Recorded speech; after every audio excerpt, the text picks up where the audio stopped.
Your Honor, you cannot let this woman speak. Look at her. People like her sneak into our neighborhoods. They steal our peace of mind, and then they play the victim when they get caught. I want her locked up. I want a permanent injunction keeping her at least 500 yards away from any property managed by Apex Property Management. And I want it done right now before she tries to pull the race card on this court. The heavy wooden gavel slammed down on the mahogany block. The sound cracked through the stuffy air of the Fulton County Courthouse like a gunshot. The gallery erupted into a chorus of shocked murmurs and aggressive whispers. Chad Montgomery stood at the plaintiff table, leaning so far forward that the cheap fabric of his navy blue suit strained against his shoulders. His face was a violent shade of crimson. Sweat beaded on his forehead, and his chest heaved with the unearned righteous indignation of a man who had never been told no in his entire 34 years of life. He pointed a trembling finger directly at the defendant table. He was a regional manager acting like a supreme dictator, wielding out his fragile authority like a blunt weapon. Sitting directly across from his explosive temper was Evelyn Sterling. She did not flinch. She did not gasp. She did not lower her gaze. At 64 years old, Evelyn possessed the kind of stillness that could freeze a roaring fire. She sat with perfect posture. Her hands were folded neatly on the polished wood of the defense table. She wore a simple beige cashmere sweater and tailored trousers. There were no flashy logos or ostentatious displays of wealth on her person, but the trained eye would recognize the impeccable drape of the fabric and the subtle gleam of the Patek Philippe timepiece resting quietly beneath her left cuff. Evelyn watched Chad unravel with the detached fascination of a scientist observing a struggling insect. Her breathing was slow and measured. The courtroom was a chaotic whirlwind of shouting and legal posturing, but inside Evelyn's mind there was only the cold, calculating silence of a corporate predator waiting for the exact right millisecond to snap its jaws shut. She did not need to shout. She knew that true power never had to raise its voice. Have you ever been dragged through the mud and publicly humiliated by someone who thought their skin color and family name gave them the unconditional right to erase your dignity? Have you ever stood in a room where someone looked right through your lifetime of hard work and saw only a stereotype? Think about that heavy sinking feeling in your chest when a mediocre man with a fraction of your intelligence decides he has the authority to put you in your place. Have you ever been judged as a trespasser in a space you could buy and sell 10 times over before anyone even asked if they could help you? You know that exhaustion, the deep, bone-weary exhaustion of having to prove you belong in the room. The quiet rage that builds when you realize that no matter how elegantly you dress or how softly you speak, they will always look at you and see someone who does not deserve to hold the keys. They expect you to yell. They expect you to break down. They want you to validate their narrow little worldview by losing your temper so they can call security and feel safe again. But what happens when you refuse to give them that satisfaction? What happens when the woman they thought was an easy target turns out to be the architect of their complete and utter destruction? Let us go back. The sound of a heavy clock ticking begins to echo, and then the hands spin violently backward. We are moving away from the suffocating heat of the courtroom. We are rewinding exactly 72 hours. The morning sun was casting long golden shadows across the pristine manicured lawns of the Willow Creek Estates. This was not just a neighborhood. It was a fortress of exclusivity located in the wealthiest enclave of Atlanta, Georgia. Massive wrought iron gates stood at the entrance guarded by private security contractors.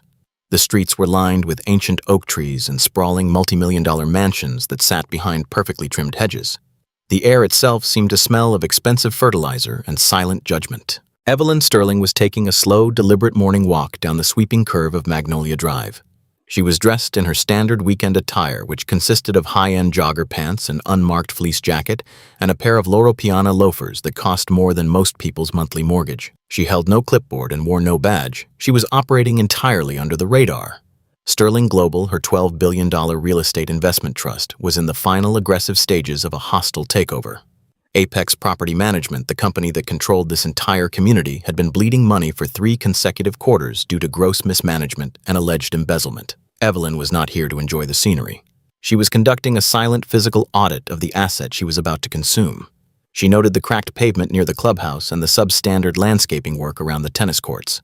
She was doing the math in her head, calculating the capital expenditures required to turn this failing property around. She paused near a stone fountain to inspect a crumbling retaining wall. The neighborhood was quiet, save for the distant hum of high-end lawnmowers.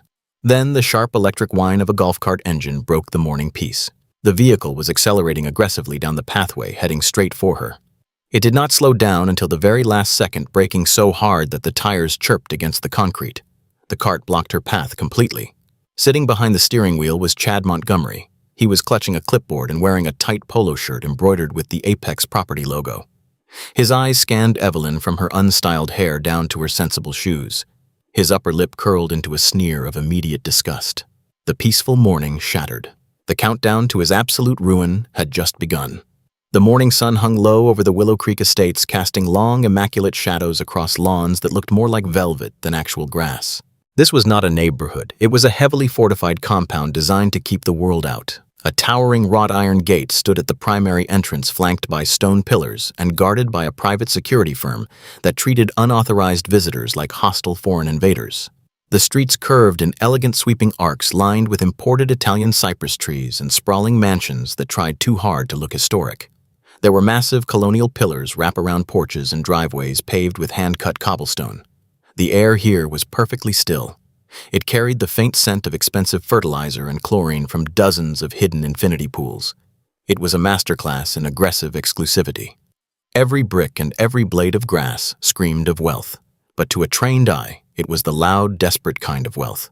Walking down the center of Magnolia Boulevard was Evelyn Sterling. She did not belong to the demographic that typically strolled these streets on a Tuesday morning. She was a 64-year-old black woman, walking completely alone without a purebred dog on a leash and without the frantic energy of a hired fitness instructor. She moved with a slow, deliberate rhythm. Her posture was perfectly straight, forged by decades of sitting in high-stakes boardrooms and breaking glass ceilings that refused to crack without drawing blood. Her attire was a study in weaponized subtlety. Evelyn wore a pair of light gray cashmere jogger pants and a matching mock-neck sweater. There was not a single logo visible anywhere on her body. No interlocking letters, no flashy emblems. But the fabric fell against her frame with an impossible liquid grace that could only be achieved by master tailors in Milan. Her sneakers were unbranded and constructed from butter-soft suede. Tucked quietly beneath the left cuff of her sweater was a platinum Patek Philippe complication watch. It was a timepiece worth more than the luxury imported vehicles parked in the driveways she was passing. Evelyn practiced the ancient art of silent wealth. She knew that loud money demanded attention, but true power only required space. And right now, she was taking up space in a territory that falsely believed it was untouchable. Evelyn was not here for a leisurely morning walk to elevate her heart rate. She was hunting. Her eyes swept over the pristine facades of the mansions, but she was not admiring the architecture. She was conducting a ruthless forensic audit. Sterling Global, her $12 billion real estate investment trust, had spent the last 8 months quietly acquiring the distressed debt of Apex Property Management. Apex was the parent entity that managed the Homeowners Association and the operational logistics of this entire estate. To the residents peering through their custom window treatments, the neighborhood was a secure paradise. To Evelyn, it was a severely mismanaged asset bleeding capital at an unsustainable rate. She paused near the entrance of the community clubhouse and tilted her head. Her sharp eyes caught the subtle signs of deferred maintenance that the average millionaire would completely miss. She noticed the microscopic hairline fractures in the limestone retaining wall near the decorative water fountain. She saw that the landscaping crew had used a cheap pine straw mulch instead of the premium hardwood bark mandated in the corporate bylaws. She calculated the accelerated depreciation of the clubhouse roof shingles, noting that they were at least 3 years past their recommended replacement cycle. The operating expenses were completely out of alignment with the gross revenue generated by the exorbitant monthly association fees.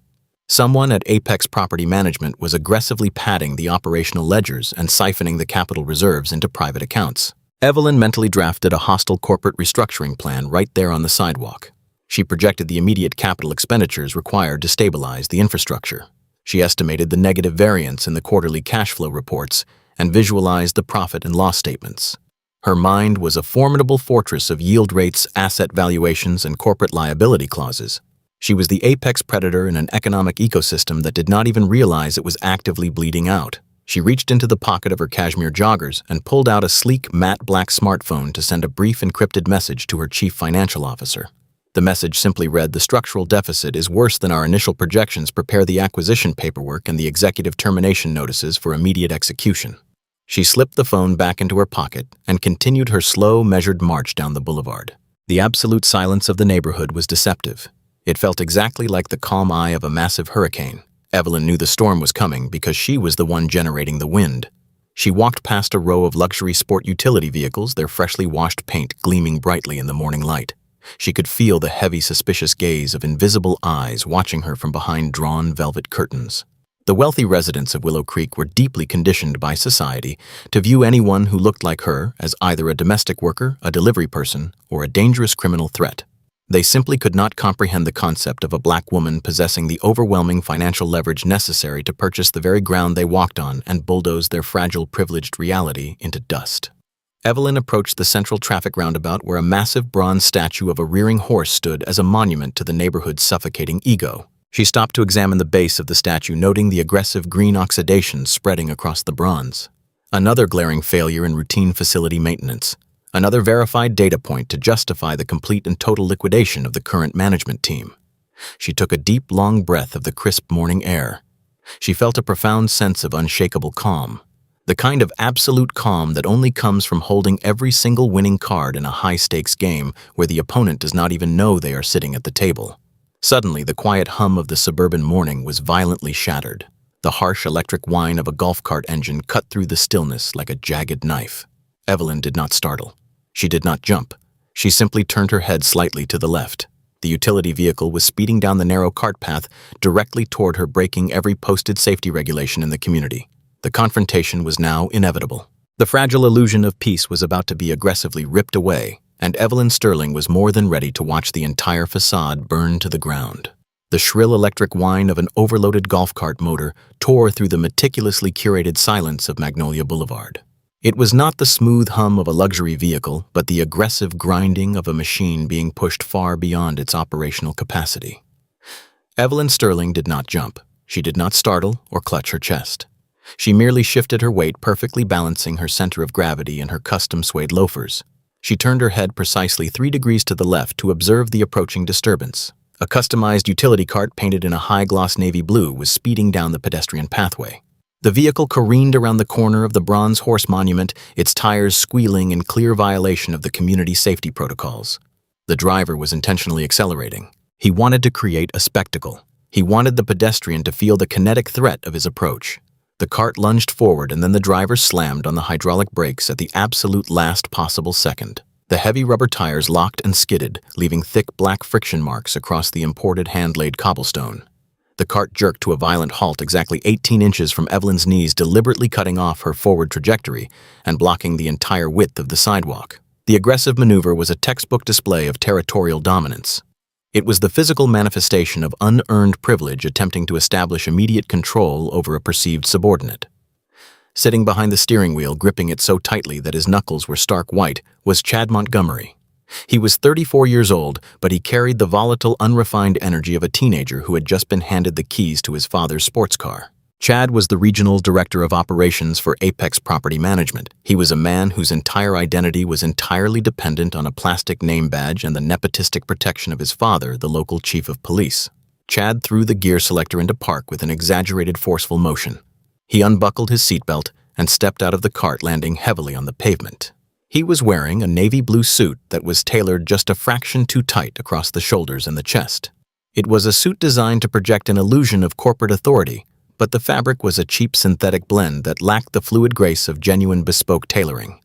A heavy wave of pungent designer cologne rolled off his body, polluting the crisp morning air. It was an olfactory assault that completely masked the subtle scent of blooming jasmine. He held a thick aluminum clipboard in his left hand, wielding it as if it were a ceremonial shield of office. Evelyn remained entirely motionless. She stood bathed in the morning sunlight, looking like a masterclass in composed stillness. Against Chad's frantic, vibrating energy, she was an immovable mountain of cold, hard capital. Her light gray cashmere sweater absorbed the light, while Chad's shiny synthetic suit reflected it in cheap, harsh glares. True wealth whispers, but crippling insecurity always brings a megaphone. Chad squared his shoulders and puffed out his chest, attempting to physically expand his presence in the open space. He planted his feet wide apart in a classic aggressive stance designed to trigger a primal intimidation response.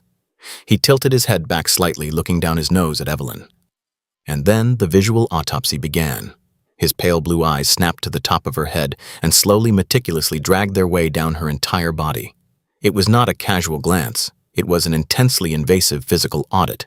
He was searching for visual markers of compliance. He was looking for the polyester uniform of a domestic housekeeper. He was looking for the fluorescent vest of a delivery contractor. He was looking for a name tag, a company logo, or an apologetic hunch in her shoulders. His gaze lingered on her natural hair, then dropped to her unbranded fleece jacket, and finally stopped at her simple gray joggers and suede sneakers. His facial expression morphed through a rapid sequence of emotions. First, there was confusion, followed rapidly by suspicion, and finally settling on a sneering mask of absolute contempt. He could not read the astronomical price tags attached to the master craftsmanship of her clothing. His limited socioeconomic vocabulary only recognized large, flashy logos and gold-plated buckles. Because she lacked these cheap signifiers, he instantly categorized her as a low-level trespasser. He profiled her based entirely on the color of her skin and the casual drape of her weekend attire. He saw a vulnerable elderly black woman walking alone in a fortress built by white wealth. He saw an easy target for his daily quota of power tripping. He saw an opportunity to exercise the ruthless gatekeeping tactics his father had taught him. What Chad Montgomery completely failed to realize was that he was currently standing in the crosshairs of a ruthless apex predator. While Chad was busy scanning her for a name badge, Evelyn was actively calculating his net worth, his operational liabilities, and the exact cost of his severance package. Her dark eyes remained perfectly neutral, betraying absolutely zero emotion, but her mind was processing data at a terrifying speed. She looked at his flushed, aggressive face and saw a gross violation of fiduciary duty. She noted the heavy aluminum clipboard and recognized it as an outdated, inefficient management tool in an era of seamless digital integration. She saw the fresh tire marks his golf cart had just burned into the expensive cobblestone and instantly added a $200 fine to the mental ledger of Apex Property Management's outstanding debts. She observed his tight suit and the frantic way he breathed. He was operating purely on adrenaline and fragile ego. He was a middle management liability disguised as an executive. He was exactly the kind of toxic operational inefficiency that her acquisition team at Sterling Global was trained to amputate without anesthesia. Evelyn did not feel threatened by his physical posturing.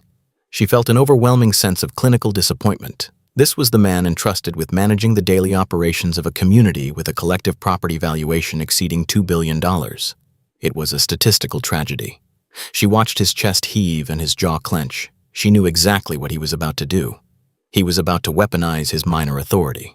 He was about to try and shrink her. But Evelyn Sterling had spent 40 years building an empire out of concrete steel and pure willpower. She did not shrink. She expanded. The silence stretching between them was heavy and electric. It was the suffocating atmospheric pressure right before a catastrophic weather event. Chad took one heavy step forward, deliberately invading her personal space. He crossed the invisible boundary of social etiquette, attempting to force her to take a physical step backward in submission. Evelyn held her ground. Her suede loafers remained planted on the pavement, as if they were bolted into the bedrock of the earth. She simply tilted her chin up a fraction of an inch to maintain direct, unflinching eye contact. This microscopic adjustment in her posture infuriated him. It was a blatant refusal to play the assigned role of the intimidated trespasser.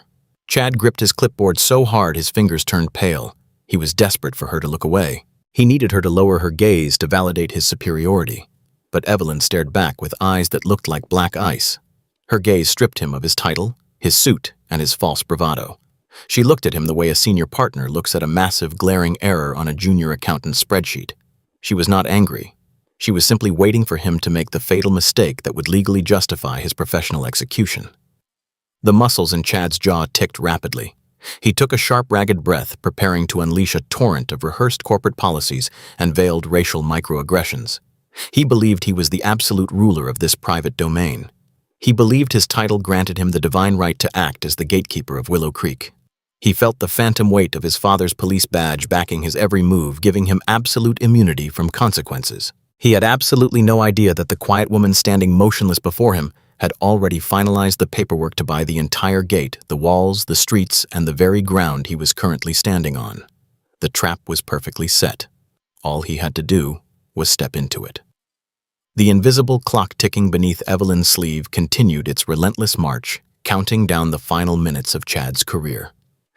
He opened his mouth to speak, fully prepared to command the universe to bend to his will. The morning air hung heavy and electric between them. Chad Montgomery stood with his feet planted wide on the cobblestone walkway. He was trying his absolute best to project the unshakable authority of a regional property manager, but he only managed to look like a frightened man wearing a synthetic suit that was one size too small. He gripped his aluminum clipboard so tightly that his knuckles turned a stark bone white. He was waiting for Evelyn to flinch. He was waiting for her to step off the sidewalk and onto the damp grass to make room for his oversized ego and his golf cart. But Evelyn Sterling did not move. She stood directly in the center of the path, completely unbothered. The gentle morning breeze rustled the leaves of the imported cypress trees above them, but Evelyn remained as still as a masterfully carved statue. She was a woman who had spent 40 years commanding massive boardrooms filled with billionaires, seasoned politicians, and ruthless corporate raiders. A middle manager in a cheap navy suit was not going to make her yield a single inch of concrete. Chad cleared his throat. It was a wet, aggressive sound specifically designed to command immediate attention. He puffed out his chest and raised his chin, aiming his pale blue eyes down the bridge of his nose at her. He spoke with the loud, agonizingly slow cadence that arrogant people use when they assume the person they are speaking to is either uneducated or hard of hearing. "Excuse me," he barked, his voice echoing slightly off the grand stucco facades of the nearby mansions. "I do not know how you got past the front security checkpoint, but you are in the wrong zone. Deliveries go through the service gate at the back of the estate. You need to turn around right now and use the designated vendor perimeter." His words were completely soaked in a toxic, blinding blend of corporate jargon and blatant racial profiling. He did not ask her for her name. He did not ask if she was a new resident. He looked at a black woman walking peacefully through a wealthy, gated neighborhood, and his deeply ingrained prejudice immediately categorized her as manual labor. He simply assumed she was there to drop off a package, clean a massive kitchen, or serve the people who actually belonged there. Evelyn did not blink. She absorbed his offensive words not as a personal insult, but as a glaring, terrifying data point of operational failure. In her brilliant analytical mind, she was already drafting the legal termination letter. She looked at the brightly embroidered logo on his shirt. Apex Property Management. She knew their entire operational budget by heart. She knew their razor-thin profit margins. She also knew that the company had recently been hit with a massive class action lawsuit for violating the Federal Fair Housing Act in a completely different state. Chad was not just a rude and offensive individual, he was a massive walking corporate liability. Every single word leaving his mouth was a potential civil rights violation that could easily cost his employer millions of dollars in severe punitive damages. Evelyn quietly calculated the exact financial cost of his ignorance. She factored in the cost of the mandatory bias training that his regional department had clearly neglected to implement. She saw the profound fear hiding underneath his loud, booming voice. She knew that mediocre men like Chad relied heavily on intimidation because they lacked any actual professional competence. They used neighborhood association rules as weapons because they possessed no real tangible power in the actual corporate world. When Evelyn did not immediately apologize and scurry away in fear, Chad felt a hot, sharp spike of anger flare deep in his chest. His supreme authority was being challenged, and his fragile mind did not know how to handle it. He took half a step forward, deliberately invading her personal space to assert physical dominance. He tapped his plastic pen aggressively against the metal clipboard. "Look, I am trying to be nice here," Chad said, his tone dripping with a condescending sweetness that was somehow significantly worse than his previous yelling. "We do not allow your kind to loiter on the main thoroughfares. This is private property funded by the people who actually live here. Are you lost looking for the Section 8 housing project down the highway? Because you are definitely not supposed to be wandering around the Willow Creek Estates without an escort." There it was. The ultimate disgusting microaggression. He had completely bypassed the subtle hints and gone straight for the most vicious racial and economic stereotype he could think of. He was actively trying to shrink her. He was trying to violently remind her of her supposed place in the hierarchy of the world. He desperately wanted her to feel small, ugly, and entirely out of place among the manicured lawns and the multi-million-dollar homes. Evelyn thought about her grandfather, who had been chased out of a small town not far from this exact location just for looking at a wealthy white man the wrong way. She thought about the exhausting decades she had spent in corporate boardrooms where men who looked exactly like Chad tried to talk over her, steal her brilliant ideas, and diminish her undeniable presence. She had not built a $12 billion global empire by shrinking away from pathetic bullies. She had built it by outsmarting them, outworking them, and eventually buying the very buildings they worked in. Chad Montgomery was nothing new to her. He was just a loud, hollow echo of a dying, pathetic system, a broken system that falsely believed wealth and power only came in one specific color. Evelyn was the living, breathing, undeniable proof that the system had been conquered, and she was here today to collect the shattered pieces. Evelyn finally spoke. Her voice was not loud. It was not angry. It was terrifyingly calm. It was a voice that possessed the smooth, rich timbre of aged bourbon and the devastating cutting edge of a surgical titanium scalpel. She did not raise her pitch to match his frantic sweating energy. She spoke in a low, perfectly measured register that forced him to lean forward just to hear her. "I am exactly where I need to be, young man," Evelyn said. Her crisp words hung in the quiet morning air, undeniable and absolute. She did not offer him a single excuse. She did not tell him that she was currently holding 74% of the controlling shares of the parent company that signed his bi-weekly paychecks. She did not pull out a heavy metal black card or wave a certified property deed in his face. True silent wealth never justifies its own existence to the hired help. It simply exists and demands the space it occupies. She looked directly into his pale, watering blue eyes and watched the dark, heavy confusion begin to swirl violently behind them. He had fully expected her to stutter and apologize. He had expected her to frantically produce a wrinkled piece of paper with a delivery address on it. He had expected to see fear in her eyes. Instead, he was met with a terrifying wall of absolute, unshakable confidence.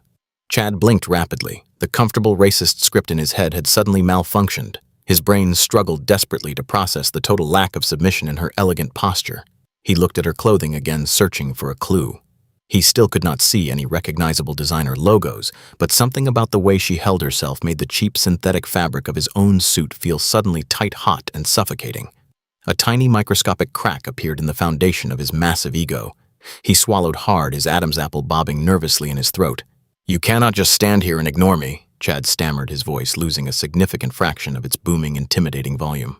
"I am the regional director of operations for this entire sector. I know every single homeowner in this zip code. You are definitely not on my security manifest. I need to see a valid state-issued identification right now, or I am calling the authorities to have you forcibly removed." He was rapidly falling back on his hollow title. He was waving his little plastic name badge like a desperate shield, hoping it would protect him from the sheer crushing force of her presence. He was trying to aggressively regain control of the slipping narrative by introducing the looming physical threat of law enforcement. Evelyn tilted her head slightly to the right. A faint, cold smile touched the absolute corners of her mouth. It was not a friendly or polite smile. It was the chilling smile of an apex predator that had just successfully cornered its foolish prey. "Your operational security manifest is severely outdated," Director Evelyn replied, hitting the word director with a soft, mocking emphasis that made his title sound like a child's playground nickname. Furthermore, demanding identification from a pedestrian on a community sidewalk without establishing reasonable legal suspicion of a crime is a direct violation of the covenants, conditions, and restrictions outlined in Section 4, Paragraph 2 of your own homeowners association charter. Not to mention, it immediately exposes your management firm to significant crippling litigation regarding unlawful detainment and discriminatory harassment under federal law. Chad physically recoiled as if she had just slapped him violently across the face. His mouth dropped open, but absolutely no sound came out. He stared at her in complete, absolute shock. The quiet black woman he had just profiled as a lost, uneducated delivery worker had just effortlessly quoted his own complex corporate governance documents back to him with lethal surgical precision. She had casually used the exact legal terminology that kept his corporate compliance department awake at night. The air around them seemed to drop 10 freezing degrees. The entire dynamic of the encounter had violently and permanently shifted. Chad was no longer the apex predator of Willow Creek. He was suddenly a very small, very foolish man standing directly in the way of an oncoming economic freight train. His heart began to hammer wildly against his ribs. His mind raced frantically, trying to figure out who this woman could possibly be. Was she an undercover compliance auditor from the State Housing Authority? Was she a high-priced, ruthless attorney hired by one of the wealthy, disgruntled residents to sue the management company into bankruptcy? He did not know the answer, but the paralyzing, icy fear of the unknown began to seep deep into his bones. His face flushed a dark, mottled, embarrassing red. His breathing became shallow and incredibly rapid. He gripped the metal clipboard so tightly that the sharp edge physically cut into his sweating palm. He had tried so hard to put her in her place, but instead she had systematically dismantled his entire authority in 3 short, devastating sentences. Evelyn watched him unravel with pure clinical detachment. She saw the exact precise moment his unearned arrogance gave way to blind panic. The tension in the air was stretched so incredibly tight, it felt like a piano wire ready to snap and take his head off. She had masterfully exposed his profound operational ignorance. She had completely neutralized his disgusting racial microaggressions without ever raising her voice. Now she simply had to wait for his extremely fragile ego to completely shatter and push him into making the massive physical mistake that would legally guarantee his absolute permanent destruction. The trap was sprung, and the silent countdown to his ruin echoed loudly in the space between them. The silence that followed Evelyn's devastating legal rebuke was absolute and suffocating. Chad Montgomery stood frozen on the immaculate cobblestone pathway. The crisp morning air suddenly felt like a heavy woolen blanket wrapped tightly around his throat.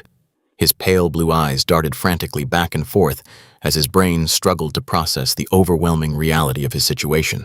The woman standing before him had just dismantled his entire professional authority, using the exact proprietary legal terminology found deep within the Apex Property Management corporate governance manuals.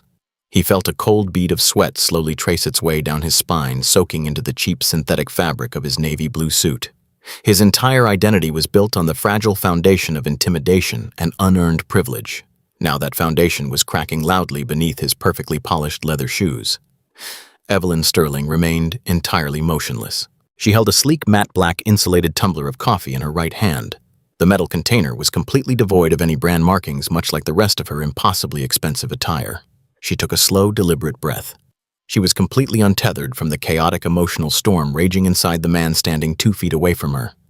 In her mind, she was already reviewing the corporate liability clauses regarding employee misconduct and unauthorized harassment on company property.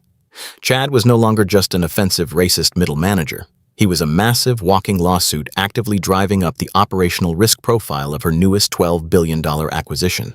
Every second he remained employed was a direct threat to the fiduciary stability of Sterling Global. The paralyzing shock gripping Chad's body rapidly mutated into a blind, white-hot rage. His fragile ego simply could not tolerate the crushing weight of his own sudden insignificance. He could not accept that a black woman in casual weekend attire was standing her ground on his territory and making him look like an absolute fool. The deeply ingrained entitlement within his DNA demanded immediate violent correction. He took another heavy step forward, closing the physical distance between them to a dangerously narrow margin. His chest heaved with ragged, aggressive breaths. The overwhelming stench of his designer cologne mixed with the sour smell of his nervous perspiration. "Listen to me very carefully, you arrogant piece of trash," Chad hissed, his voice trembling with a toxic mixture of fear and fury. "I do not care what kind of fake legal jargon you memorized off the internet. You do not belong here. I am the supreme authority in this community, and I am giving you exactly 5 seconds to turn around and walk your miserable self out of my neighborhood before things get incredibly ugly for you." He was attempting to regain control through sheer physical intimidation. It was a pathetic, desperate strategy utilized exclusively by men who possessed absolutely zero leverage. Evelyn looked at his flushed, sweating face and felt a profound sense of clinical pity. She did not take a single step backward. She did not raise her voice. She simply shifted her weight slightly and casually moved her left hand toward the deep pocket of her gray cashmere joggers. She was merely adjusting the fabric, but Chad's paranoid mind immediately jumped to the absolute worst possible conclusion. In the modern era of constant digital surveillance, there is nothing a corporate bully fears more than a smartphone camera lens. Chad had seen the viral internet videos. He had seen men just like him lose their jobs, their reputations, and their unearned social standing simply because someone pressed record at the exact right moment. The sudden movement of her hand triggered a massive adrenaline dump straight into his nervous system. "Are you reaching for a phone?" Chad yelled, his voice cracking with sheer panic. "Are you trying to record me right now? You have absolutely no legal right to film me on private property without my express written consent. Hand over the device immediately." Before Evelyn could even process the sheer absurdity of his paranoid demand, Chad completely lost whatever microscopic shred of professional composure he had left. He lunged forward with his right arm swinging wildly in a gross display of uncontrolled aggression. He was aiming for her left pocket, but his violently uncoordinated movement completely missed the target. Instead, his heavy hand slammed brutally into the side of her matte black coffee tumbler. The sharp cracking sound of the physical impact echoed loudly down Magnolia Boulevard. The insulated tumbler was violently ripped from Evelyn's grip. It flew through the air and crashed heavily against the rigid concrete curb. The secure lid popped off upon impact, sending a dark, steaming wave of rich black coffee splashing violently across the pristine white cobblestones. The hot liquid splattered across the toe of Evelyn's custom Italian suede sneakers, permanently ruining the delicate, expensive fabric. The world seemed to completely stop spinning for one terrifying microsecond. Chad stood there panting heavily, his right arm still suspended awkwardly in the air. He had just crossed the ultimate, unforgivable line. He had escalated a verbal dispute into an unprovoked physical battery. Evelyn slowly lowered her gaze to look at the dark coffee stain soaking into her shoe. She did not gasp. She did not scream for help. The absolute stillness of her physical reaction was infinitely more terrifying than any loud emotional outburst could ever be.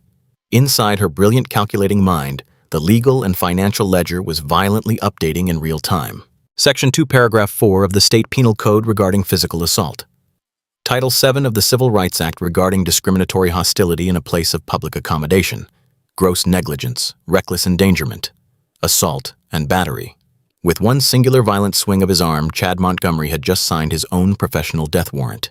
He had given her every single piece of undeniable physical evidence she needed to utterly destroy his life, destroy his career, and tear down the corrupt management structure that protected him. "I am warning you," Chad stammered, taking a half-step back as the horrific reality of what he had just done began to dawn on him. "You threatened me. You were going to film me. I was defending my personal privacy and the operational security of this private estate." Evelyn slowly lifted her eyes from the ruined sneaker and locked her gaze directly onto his terrified face. The temperature in the air between them plummeted. "You just laid hands on me, Mr. Montgomery," she stated evenly. Her voice was not a question. It was a cold, absolute declaration of fact. It was a verbal death sentence handed down by a supreme judge who required neither a gavel nor a courtroom to execute her final judgment. "You have officially moved past a simple civil code violation and entered the realm of criminal liability. I highly suggest you consider your next physical movement with extreme caution." The loud crashing sound of the tumbler hitting the concrete had acted like a ringing dinner bell for the wealthy bored residents of the Willow Creek Estates. The heavy oak front doors of the surrounding mansions began to slowly swing open. Perfectly manicured women clutching tiny purebred dogs stepped out onto their wrap-around porches. Men wearing expensive pastel golf shirts and luxury wristwatches abandoned their morning newspapers and began to migrate down their long, sweeping driveways. They were drawn to the chaotic disturbance like moths to a burning flame. Within mere moments, a small but dense crowd began to form a wide, suffocating circle around the scene. They stood behind the wrought iron fences and clustered near the community tennis courts. This was the silent, heavily entrenched army of the privileged class. They did not know the context of the situation, but their deeply internalized biases immediately painted the picture for them. They saw their familiar white property manager standing defensively in the street. And they saw an unfamiliar black woman standing in the center of a spilled mess. The whispering started almost immediately. It was a low, toxic buzzing sound that floated through the morning air. "Who is that woman standing there? Why is she causing such a massive scene in front of our homes? Chad is just trying to do his job and keep the neighborhood safe from vagrants. Someone needs to call the neighborhood security patrol before she becomes violently aggressive." The crowd was actively forming a protective barrier around Chad, completely validating his horrific behavior. Their presence emboldened him. The deep, paralyzing fear that had gripped his chest just moments ago was suddenly replaced by a rushing wave of arrogant superiority. He looked around at the nodding faces of his wealthy residents and felt the intoxicating surge of systemic power rushing back into his veins. He was the designated protector of their exclusive domain, and they were completely blindly on his side. You hear that Chad said, a nasty, triumphant sneer twisting his features. "These are the people who actually own this community. These are the people who pay my salary to keep dangerous, unhinged elements like you out of our sight. You have no friends here. You have no power here. You are nothing but a trespasser who just assaulted a corporate officer." Evelyn stood completely alone in the center of the hostile, murmuring crowd. The heavy, oppressive weight of their collective judgment bore down on her, attempting to crush her spirit and force her into submission. It was the exact same heavy, crushing weight that had oppressed her ancestors for countless generations. But Evelyn Sterling was not a victim. She was the absolute master of this entire domain. She looked at the expensive pastel shirts, the tiny purebred dogs, and the judging faces. She looked at Chad standing there like a proud, pathetic king, ruling over a completely fragile imaginary kingdom. She did not feel intimidated by the gathering crowd. She looked at them and saw nothing but a massive collection of soon-to-be evicted tenants if they dared to stand in the way of her corporate restructuring. The physical boundary had been crossed. The legal trap was completely set and heavily baited. The crowd of witnesses had willingly assembled themselves to watch the impending execution. The quiet phase of the audit was officially over. It was time for the silent wealth to finally speak, and it was going to roar with the terrifying, deafening sound of a $12 billion avalanche. Just 30 yards away, concealed behind the massive trunk of a centuries-old imported oak tree, stood Tyler. He was 16 years old, wearing running gear and holding a high-definition smartphone. He had stopped his morning jog the exact second he heard the frantic, aggressive yelling echoing down Magnolia Boulevard. Tyler knew Chad Montgomery very well. Every teenager who lived in the Willow Creek Estates absolutely despised Chad. Chad was the kind of petty, insecure tyrant who harassed children for riding skateboards on the community sidewalks and threatened to heavily fine their parents if their music was played slightly too loud by the recreation center pool. When Tyler peeked around the tree and saw Chad violently cornering a quiet elderly black woman, he instinctively pulled out his phone. He bypassed the standard camera application and went straight to his most popular social media platform. He hit the live broadcast button without a second thought. The digital counter in the top right corner of his screen flickered to life. 1 viewer appeared, then 5, then 20. The algorithmic machinery of the internet had just been activated, and it was deeply hungry for conflict. Through the glowing high-resolution screen of Tyler's phone, the stark visual contrast between the two adults was magnified 1,000 times over. The camera lens captured every pathetic granular detail of Chad's unearned arrogance. It highlighted the cheap, shiny synthetic blend of his navy suit stretching violently across his sweating, heavy shoulders. It captured the aggressive crimson flush of his face and the wild, unstable panic hiding just behind his pale blue eyes. On the opposite side of the digital frame stood Evelyn Sterling. The camera absolutely loved her total stillness. Even compressed through a digital broadcast signal, her overwhelming aura of silent wealth radiated through the screen. The light gray cashmere draped perfectly over her shoulders without a single wrinkle. She looked exactly like a brilliant master chess player patiently watching her opponent accidentally set his own side of the board on fire. The entire pacing of the morning completely shifted in an instant. This was no longer a localized minor dispute on a quiet suburban street. It was rapidly transforming into a massive global public spectacle. The digital viewer count on Tyler's screen accelerated with terrifying exponential speed. 50 viewers turned into 500 in a matter of seconds. 500 exploded into 5,000 as the platform's algorithmic engine recognized the escalating tension and aggressively pushed the live video feed onto the main discovery pages of millions of active users.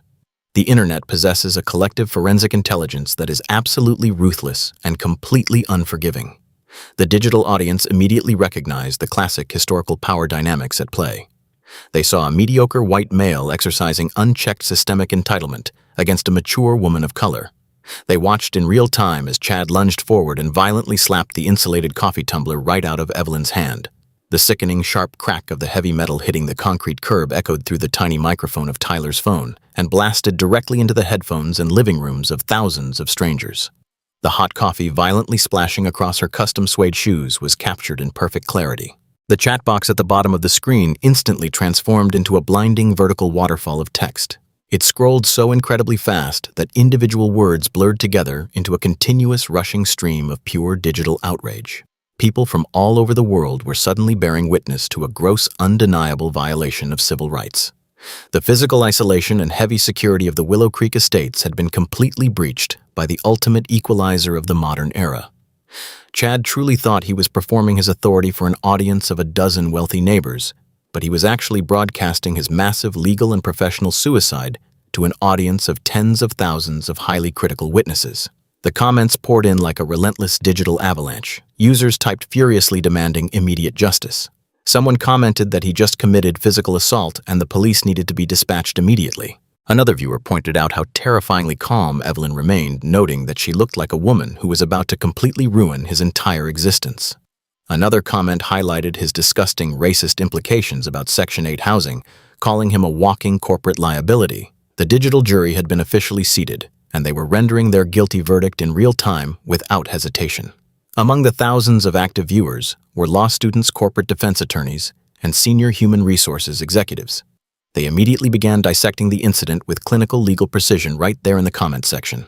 One lawyer typed that this was clearly documented assault and battery with a hate crime enhancement. Another legal professional added that the property management company was currently staring down the barrel of a massive negligent retention and hostile environment lawsuit if they did not terminate his employment immediately. Evelyn, of course, did not need to read the running comments to know the exact legal statutes Chad was violently breaking. She was already mentally calculating the massive punitive damages and the resulting drop in the corporate valuation. But the live stream acted as a massive pacing accelerator for the impending destruction. It injected an intense ticking clock into the very fabric of the confrontation. Every single second that Chad continued to speak and act aggressively, he was multiplying the financial devastation that was about to rain down upon his own head. He was providing Sterling Global with an undeniable publicly recorded ledger of gross executive misconduct. The public relations fallout for Apex Property Management was already materializing in the digital space. Investors would see this video. Shareholders would share this video. The board of directors would be forced into immediate catastrophic damage control before the stock market even opened for the day. Chad was completely oblivious to the digital inferno roaring just 30 yards away from him. He puffed his chest out even further, desperately seeking validation from the small physical crowd of wealthy residents gathering around them on the sidewalk. He was heavily intoxicated by the localized power of his community. He waved his arms emphatically, pointing down at the spilled coffee soaking into Evelyn's shoes. He yelled to his neighbors, claiming that this was exactly what happens when unauthorized elements are allowed to wander into their secure zones. He claimed she was hostile and destroying property. He proudly stated that he was simply protecting their property values and their way of life. The neighbors murmured in agreement, nodding their heads and clutching their designer dog leashes tighter. Their unified systemic support acted like a dangerous narcotic for Chad's incredibly fragile ego. It completely blinded him to the catastrophic reality of his situation. He felt untouchable. He felt like the supreme commander of a fortified citadel. He had absolutely no idea that his precious citadel was constructed entirely out of dry paper, and someone had just dropped a lit match directly onto the roof. Through the unblinking lens of the smartphone camera, his behavior was textbook corporate suicide. He was not just a severely bad employee, he was a walking, breathing, systemic failure of corporate leadership. Evelyn stood completely alone in the center of the hostile physical crowd, but she was completely shielded by her own terrifying competence and wealth. Her sharp, dark eyes briefly flicked past Chad's sweating shoulder and locked onto the massive oak tree in the distance. She saw the metallic glint of the morning sunlight reflecting off the camera lens of Tyler's smartphone. A microscopic, almost imperceptible shift occurred in her elegant posture. Evelyn Sterling realized in that exact fraction of a second that her private corporate audit had just become a highly public global exhibition. And Evelyn never ever lost in public. She deeply understood the immense power of the media narrative. She knew that the internet would immortalize this exact moment forever. She deliberately adjusted her physical stance to project total, unyielding executive authority. She did not raise her hands defensively to protect herself. She did not cross her arms in discomfort. She stood perfectly open, perfectly grounded, and completely fearless. The thousands of viewers watching through the digital feed were absolutely mesmerized by her breathtaking composure. She was delivering a masterclass in silent wealth and extreme emotional intelligence. Chad, in stark contrast, looked exactly like a rabid animal trapped in a very small cage of his own making. The viewer count on the live stream suddenly shattered the 20,000 mark and continued to climb at a terrifying exponential rate. Viral video clips were already being actively recorded, clipped, and shared across multiple global platforms. A specific hashtag identifying the neighborhood and Chad's aggressive behavior was already trending locally and climbing the national charts. The digital footprint of Chad's pure arrogance was now permanently etched into the global database. He could never delete this moment. His father, the deeply corrupt local chief of police, could never bury this piece of video evidence in a forgotten precinct file cabinet. The systemic institutional protection that Chad had relied upon his entire privileged life was completely useless against the crushing, overwhelming weight of public digital exposure. Chad took a deep breath of the morning air, feeling completely victorious in his tiny physical world. He looked at Evelyn, expecting to finally see the fear and submission he so desperately craved to validate his existence. He wanted her to beg for mercy in front of his wealthy audience. He wanted to parade his absolute dominance for the neighborhood to see. He raised his voice so the entire street could hear him clearly. He threatened to make sure she never stepped foot in this zip code ever again. He announced loudly that he was calling the authorities right now and pressing full criminal charges for trespassing and destruction of private property. He sneered and told her that she picked the absolute wrong neighborhood and the wrong man to mess with. The extreme, bitter irony of his final statement caused the digital chat box to explode with mocking, relentless laughter. The massive online audience could heavily sense the impending doom. They could clearly see the terrifying cold corporate intelligence burning brightly in Evelyn's dark eyes. They knew the payoff was coming, and they knew it was going to be absolutely legendary. Evelyn simply tilted her chin up, maintaining perfect unbroken eye contact with the sweating, trembling man standing before her.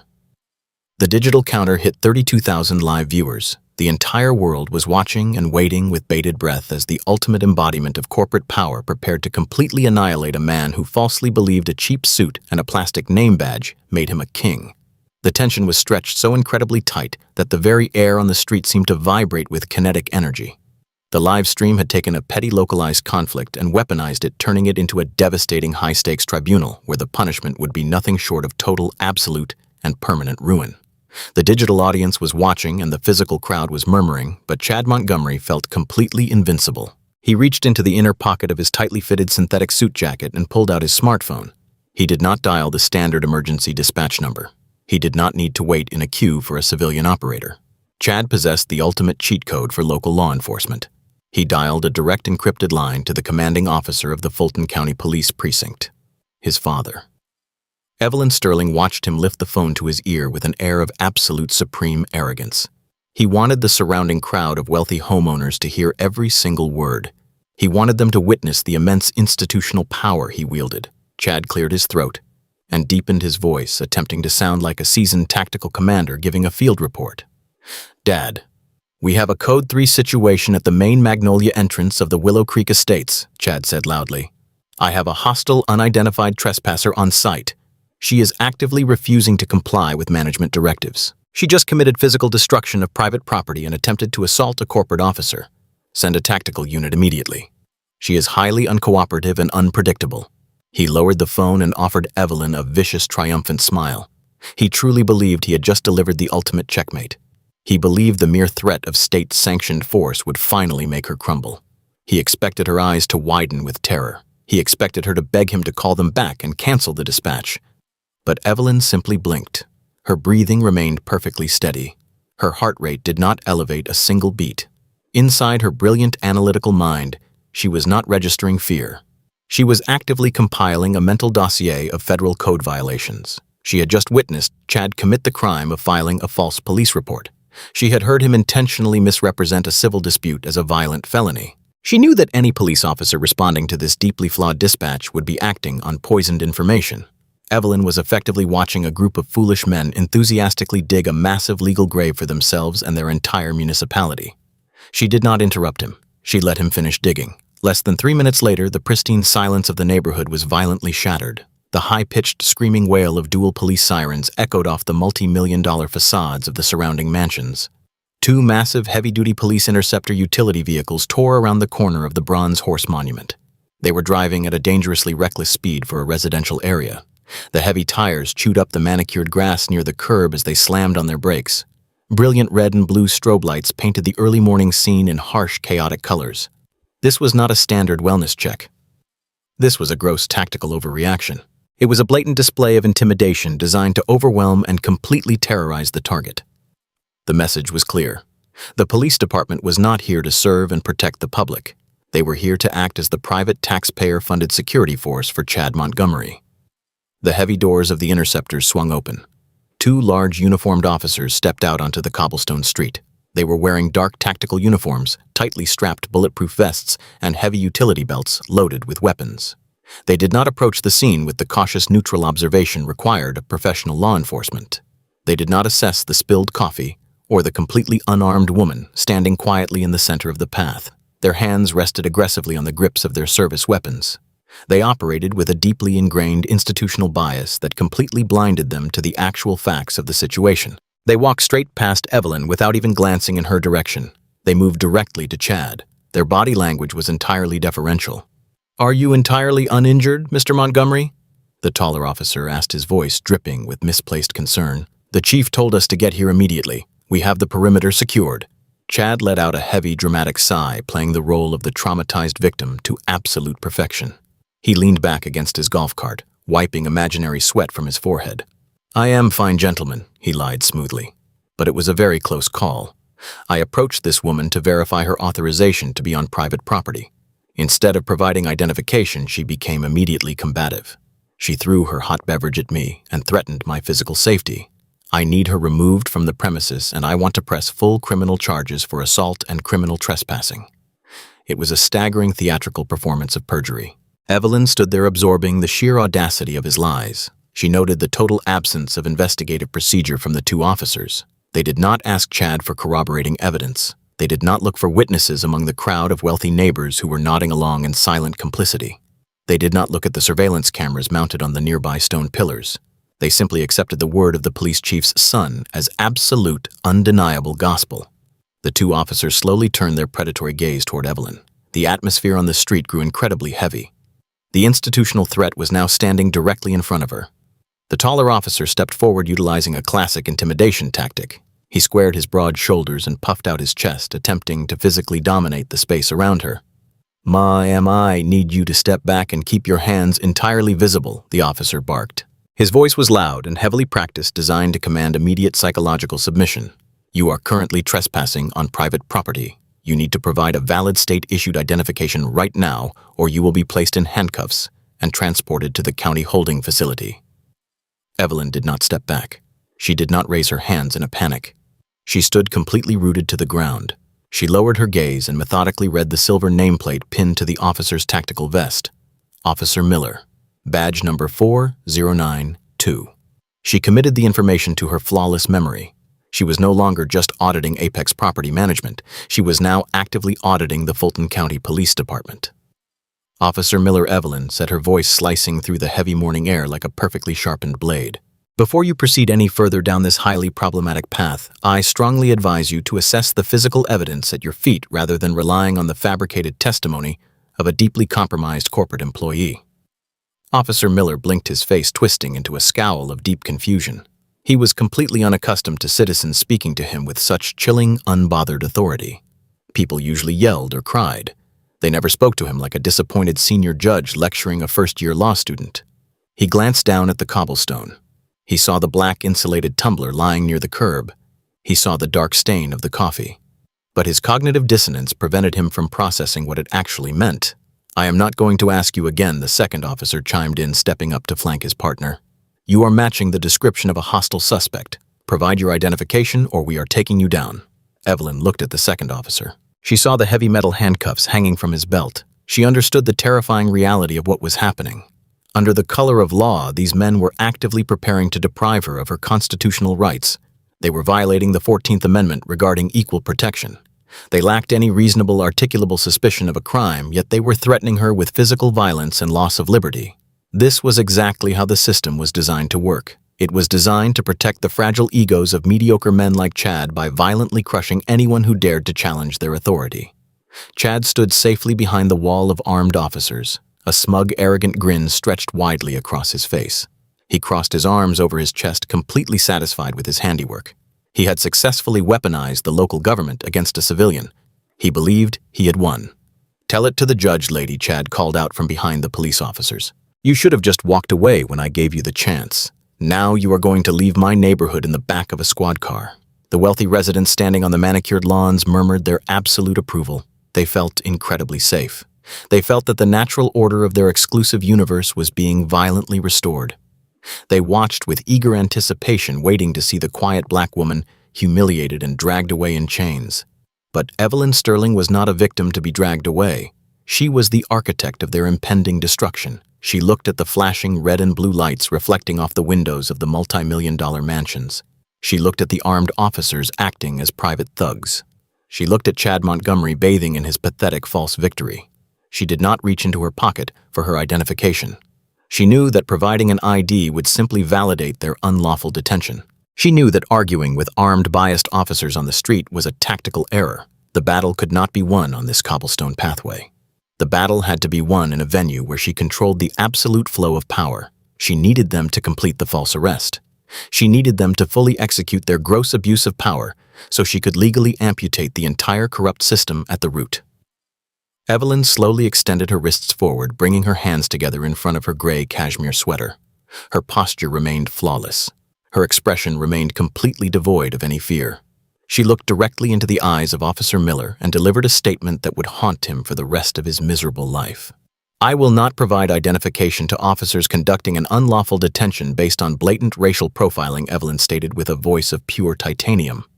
If you truly believe you have the legal justification to place me in handcuffs, then I suggest you proceed. But I assure you, gentlemen, the liability you are about to incur will bankrupt this municipality.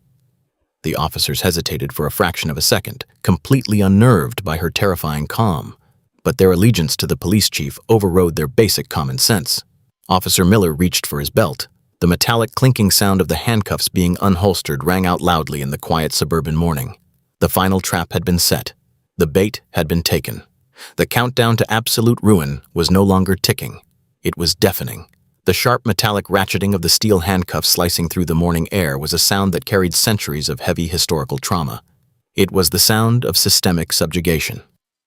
Officer Miller unholstered the heavy restraints with a sickening sense of routine casualness. He was completely blind to the monumental catastrophic mistake he was making.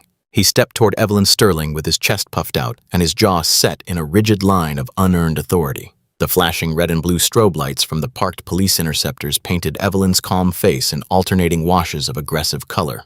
The wealthy residents of the Willow Creek Estates, standing on their perfectly manicured lawns, leaned forward in eager anticipation. They wanted to see the quiet, confident black woman humiliated. They wanted the chaotic disruption removed from their pristine sightline. Chad Montgomery stood safely behind the armed officers, practically vibrating with arrogant, triumphant energy. A grotesque, smug smile stretched across his flushed face. He crossed his arms over his chest, his cheap synthetic suit pulling tightly across his shoulders. He truly believed he had orchestrated a masterclass in neighborhood security. He believed he was demonstrating absolute territorial dominance. He had weaponized the local police department to protect his fragile ego, and he felt utterly invincible. Exactly 60 feet away, parked silently in the deep shade of a massive imported oak tree, sat an unmarked black utility vehicle. Inside the vehicle was Marcus. He was a highly decorated former federal intelligence operative and the current global director of executive protection for Sterling Global. He was not a man who allowed unauthorized individuals to lay hands on his primary principle. Through the tinted windshield, Marcus watched the police officers aggressively approach Evelyn. His blood turned to ice. His highly trained nervous system instantly shifted into a state of lethal operational readiness. He reached for the heavy door handle, his muscles tensed and ready to completely neutralize the physical threat against his billionaire employer. He had a team of 4 elite security contractors stationed just outside the main gate, ready to breach the perimeter in less than 30 seconds. He also had the personal phone number of the state governor on speed dial. Marcus was fully prepared to descend upon the suburban street and unleash a massive, overwhelming wave of private security and legal destruction. Marcus pushed the heavy car door open, placing one tactical boot firmly onto the pavement. But before he could launch himself into the chaotic scene, his sharp eyes locked directly onto Evelyn. Across the 60 feet of perfectly paved cobblestone through the blinding flashes of the police lights, Evelyn found his gaze. She did not panic. She did not signal for an emergency extraction. Instead, she delivered a microscopic, almost imperceptible shake of her head. It was a silent, nonverbal command that carried the absolute heavy weight of a supreme corporate directive. Stand down. Marcus froze his hand, gripping the edge of the car door so tightly that the metal groaned in protest. His protective instincts were screaming at him to intervene to protect her dignity and her physical safety. But he was a seasoned professional, and he deeply understood the terrifying genius of the woman he worked for. Evelyn was not acting as a victim submitting to an unjust arrest. She was acting as a ruthless corporate predator deliberately baiting a highly lucrative trap. If Marcus stepped out of the vehicle and intervened, the police officers would simply back down. They would apologize profusely to the wealthy security director, and Chad Montgomery would likely only receive a mild reprimand. The systemic corruption would survive. The institutional threat would remain entirely intact. Evelyn needed the false arrest to proceed. She needed the officers to cross the legal threshold from verbal harassment into actionable constitutional violation. She was willing to endure the temporary physical humiliation of being placed in steel chains because it would provide her elite legal team with the undeniable physical evidence required to completely dismantle the Fulton County Police Department and bankrupt Apex Property Management. She was trading 5 minutes of personal discomfort for the absolute permanent destruction of her enemies. It was a masterstroke of strategic endurance. Marcus slowly pulled his boot back into the vehicle and pulled the door shut softly. He clenched his jaw, his eyes burning with intense frustration, but he followed her direct order. He picked up his encrypted communication device and immediately contacted the Sterling Global General Counsel, instructing them to prepare a massive federal civil rights lawsuit citing severe violations of the 4th and 14th Amendments. Back on the street, Officer Miller grabbed Evelyn's left arm with entirely unnecessary force. Evelyn did not resist. She did not pull away. She maintained her flawless, perfect posture. She allowed the officer to pull her arms behind her back. The cold, heavy steel of the handcuffs clamped tightly around her wrists, directly over the soft, expensive fabric of her gray cashmere sweater. The metal ratcheted shut with a series of sharp clicking sounds that echoed loudly on the live-stream broadcast currently being watched by over 50,000 horrified global viewers. The digital audience was absolutely losing their minds. The internet chat box was moving so fast it was completely unreadable. People were screaming at their screens, weeping with profound frustration and burning with intense, absolute rage. They were witnessing a wealthy white man use the armed agents of the state to violently punish a black woman simply for existing in a space he believed belonged exclusively to him. The sheer, unadulterated injustice of the visual was sickening. The heavy, sickening feeling of helplessness radiated through the screen. But the viewers did not know about the massive $12 billion corporate empire waiting in the shadows. They only saw the pain. They only saw the historical repetition of systemic oppression. Chad took a bold step forward, walking right up to Evelyn as she stood handcuffed in the street. "You should have listened to me when you had the chance," Chad sneered, his voice dripping with condescending venom. "You thought you could just walk in here and disrespect my authority. Now you are going to the county jail, and I am going to make sure you have a permanent criminal record. You are completely finished." Evelyn looked at him, her dark eyes as cold and deep as an Arctic ocean. She did not show a single ounce of fear or intimidation. The officers patted down her pockets, completely ignoring the fact that they had absolutely no probable cause for a physical search. They did not find any weapons. They did not find any stolen property. The second officer pulled out a thick pad of yellow carbon copy paper. He looked at Chad and then looked at Evelyn. "We are not going to transport her down to the precinct for a formal booking today," the second officer announced, clearly trying to minimize their own paperwork while still appeasing the police chief's son. "We are going to issue a mandatory criminal citation and a court summons for criminal trespassing and simple assault. If she ever sets foot within 500 yards of this property again, she will be immediately incarcerated without bail." The officer aggressively scribbled on the yellow citation pad, tearing the top copy off and shoving it roughly into Evelyn's bound hands. "You have a mandatory court appearance scheduled for Thursday morning at the Fulton County Courthouse," the officer barked loudly.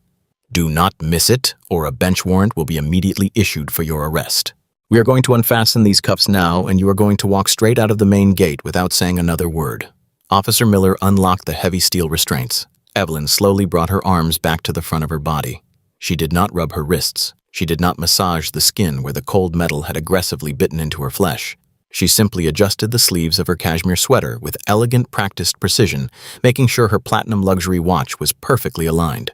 She took the crumpled yellow court summons and folded it neatly, slipping it into her pocket. It was not a criminal citation to her. It was a golden ticket to the absolute destruction of Chad Montgomery. "See you in court," Lady Chad mocked, waving his hand dismissively toward the exit.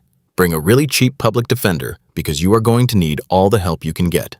The crowd of wealthy neighbors offered a scattered round of polite golf claps, completely satisfied that the visual disturbance had been successfully neutralized. Evelyn turned to face Chad one final time. The massive global livestream audience held their collective breath, waiting for her response. Evelyn did not raise her voice. She did not hurl insults. She simply offered him a chilling, microscopic smile that sent a sudden, involuntary shiver down Chad's spine. "I look forward to our day in court, Mr. Montgomery." Evelyn said, her voice smooth and rich, carrying the heavy, unmistakable cadence of absolute impending doom. "Please ensure you bring your entire executive board with you. They will definitely want to be present for the final verdict." She turned around and began her slow, measured walk down Magnolia Boulevard, heading toward the main security gate. She did not look back. She walked with the powerful, unyielding grace of a conquering queen, leaving a heavily fortified citadel that she now legally owned. The police officers climbed back into their vehicles, and Chad strutted back to his golf cart, feeling like a massive, triumphant hero. They were all completely blissfully unaware that the quiet woman walking away from them was currently holding the detonator to their entire professional and financial existence. The atmosphere of profound injustice hung heavily in the air, pushing the audience to the absolute brink of frustration.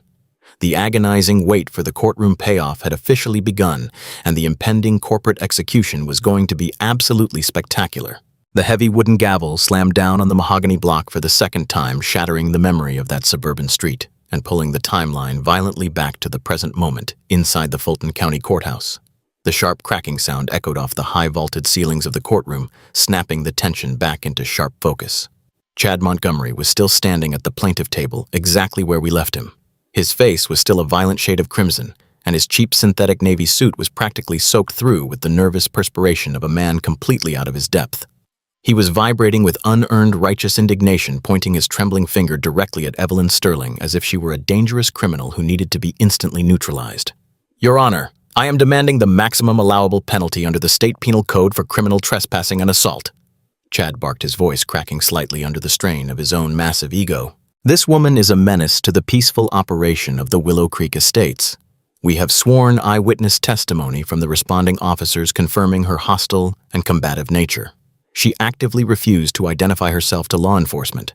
She destroyed private property, and she physically threatened a corporate officer. I want a permanent restraining order, and I want full financial restitution for the damages she caused to my person and my professional jurisdiction." Evelyn sat across the center aisle, anchored to the defense table like a mountain of cold, solid granite. She did not roll her eyes. She did not interrupt his pathetic theatrical performance. She simply let him exhaust his extremely limited vocabulary. She was wearing the exact same beige cashmere sweater and tailored trousers from 3 days ago. It was a highly intentional psychological choice designed to remind him of his colossal failure on the street. Sitting next to her was a young, overworked public defender who looked completely bewildered by the sheer intensity of the prosecuting witness. The public defender had tried to offer Evelyn standard legal counsel before the hearing, but Evelyn had politely declined, stating that her own representation would be arriving shortly. Evelyn slowly, gracefully rotated her left wrist just a fraction of an inch to check the face of her platinum Patek Philippe complication watch. The sweeping second hand glided silently across the pristine dial. The time was exactly 3:50 in the afternoon Eastern Standard Time. The New York Stock Exchange would ring its closing bell in exactly 10 minutes. For the exhausted public defender sitting next to Evelyn, this was just another boring municipal misdemeanor hearing. For Chad Montgomery, this was a petty revenge fantasy coming to life. But for Evelyn Sterling and the massive army of corporate attorneys waiting in the wings of her $12 billion empire, this was 0 hour.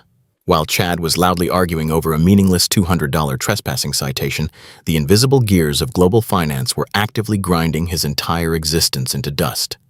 At this exact second, Sterling global financial analysts in a high-rise tower across the city were executing the final aggressive maneuvers of a massive hostile takeover. They were aggressively shorting the stock of Apex Property Management, driving the market capitalization straight into the ground. They were actively filing the mandatory Schedule 13D forms with the Securities and Exchange Commission, legally declaring a supermajority ownership stake. They were freezing the operational banking accounts, locking the legacy executive board out of their own encrypted corporate servers, and preparing the mass termination notices for the entire regional management division.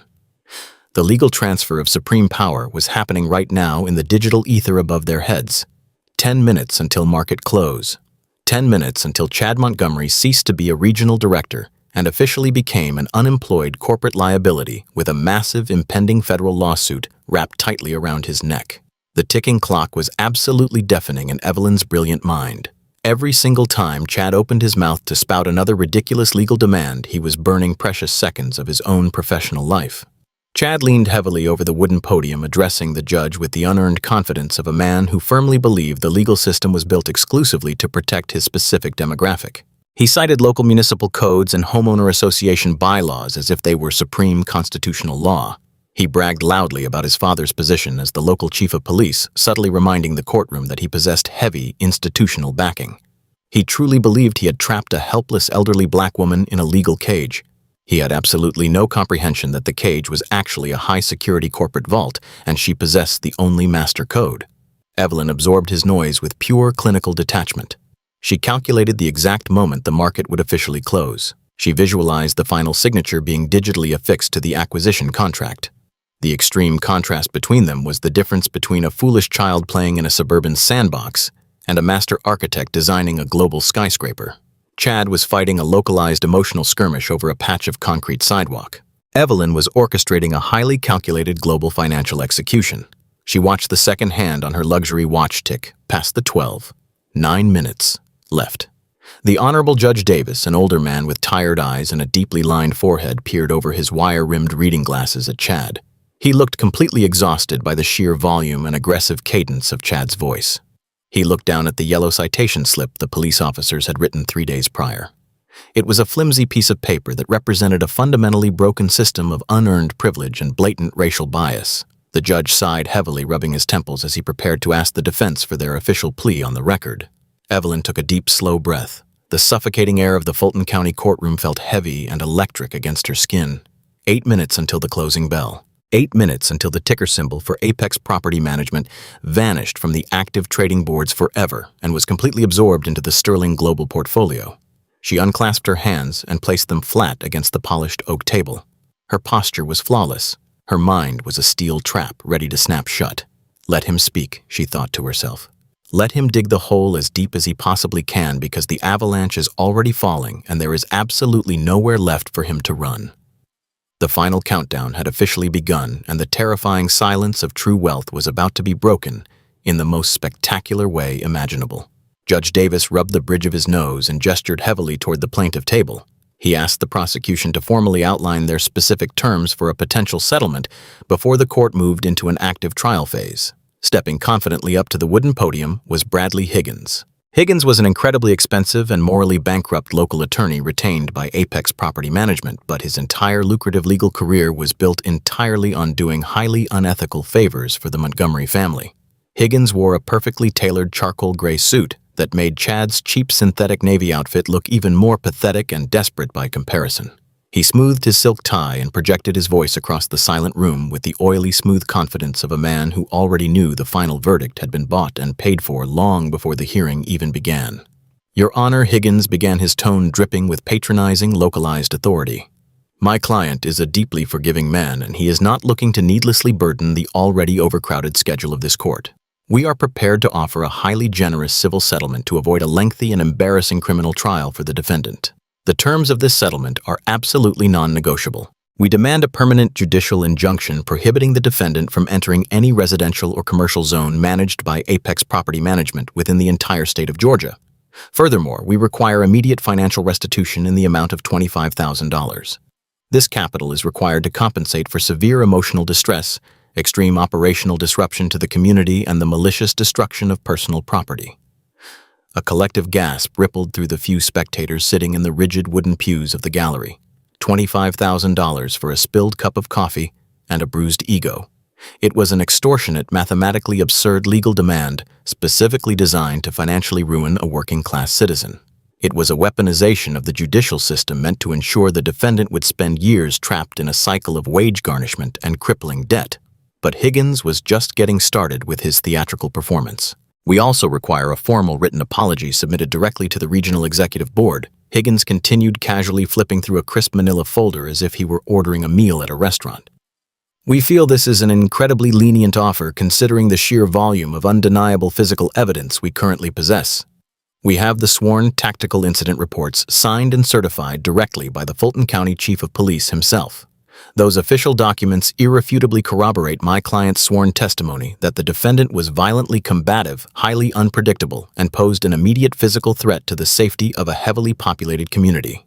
Chad Montgomery nodded vigorously beside his lawyer, a nasty, self-satisfied smirk plastered across his flushed, sweating face.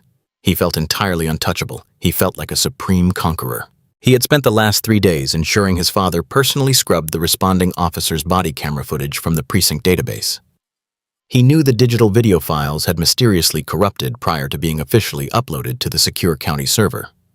In his highly delusional mind, he had successfully erased the objective truth from existence. He believed the court would simply accept the falsified police reports as absolute gospel because the justice system was fundamentally designed to protect white men of privilege who wore suits and carried clipboards. He looked across the center aisle at Evelyn, expecting to see a broken, terrified woman ready to beg for a monthly payment plan. Evelyn Sterling did not look broken. She sat in her pristine beige cashmere sweater, looking exactly like a brilliant apex predator, patiently waiting for her prey to walk blindly into a high-voltage electric fence. The young public defender sitting to her left frantically scribbled notes on a yellow legal pad, his hands shaking with visible anxiety. He leaned in close to Evelyn, his voice trembling with genuine panic and a deep-seated fear of the local political machine. "Ma, you need to seriously consider taking this settlement deal," the public defender whispered urgently, leaning so close she could smell the stale coffee on his breath. "They have the chief of police officially backing their story on the record. If this goes to trial, and you are convicted of assaulting a corporate officer, the judge could sentence you to actual prison time. You absolutely cannot fight this kind of entrenched institutional power alone. Just agree to the fine, and we can try to petition the court to reduce the immediate financial penalty." Evelyn did not even turn her head to acknowledge the terrified young public defender. Her dark, intelligent eyes remained fixed entirely on Chad Montgomery. She was not intimidated by Bradley Higgins and his expensive charcoal suit. She was not remotely afraid of the falsified police reports. To Evelyn, this absurd settlement offer was not a threat. It was an absolute magnificent gift. By officially demanding massive financial compensation based entirely on fabricated evidence filed under the color of law, Chad and his attorney had just elevated their petty local crimes to federal extortion and felony fraud. They had willingly entered into a massive documented conspiracy to defraud a private citizen using state resources. Evelyn was quietly cataloging every single civil rights violation and calculating the exact punitive multipliers her elite legal team would apply to the impending federal lawsuit. She was already drafting the malpractice complaint that would see Higgins permanently disbarred by the State Ethics Committee. The $25,000 they were arrogantly demanding was absolutely nothing compared to the hundreds of millions of dollars she was about to legally extract from their shattered corporate empire. She watched them parade their false power with clinical fascination. Chad completely misinterpreted her chilling silence as paralyzing fear.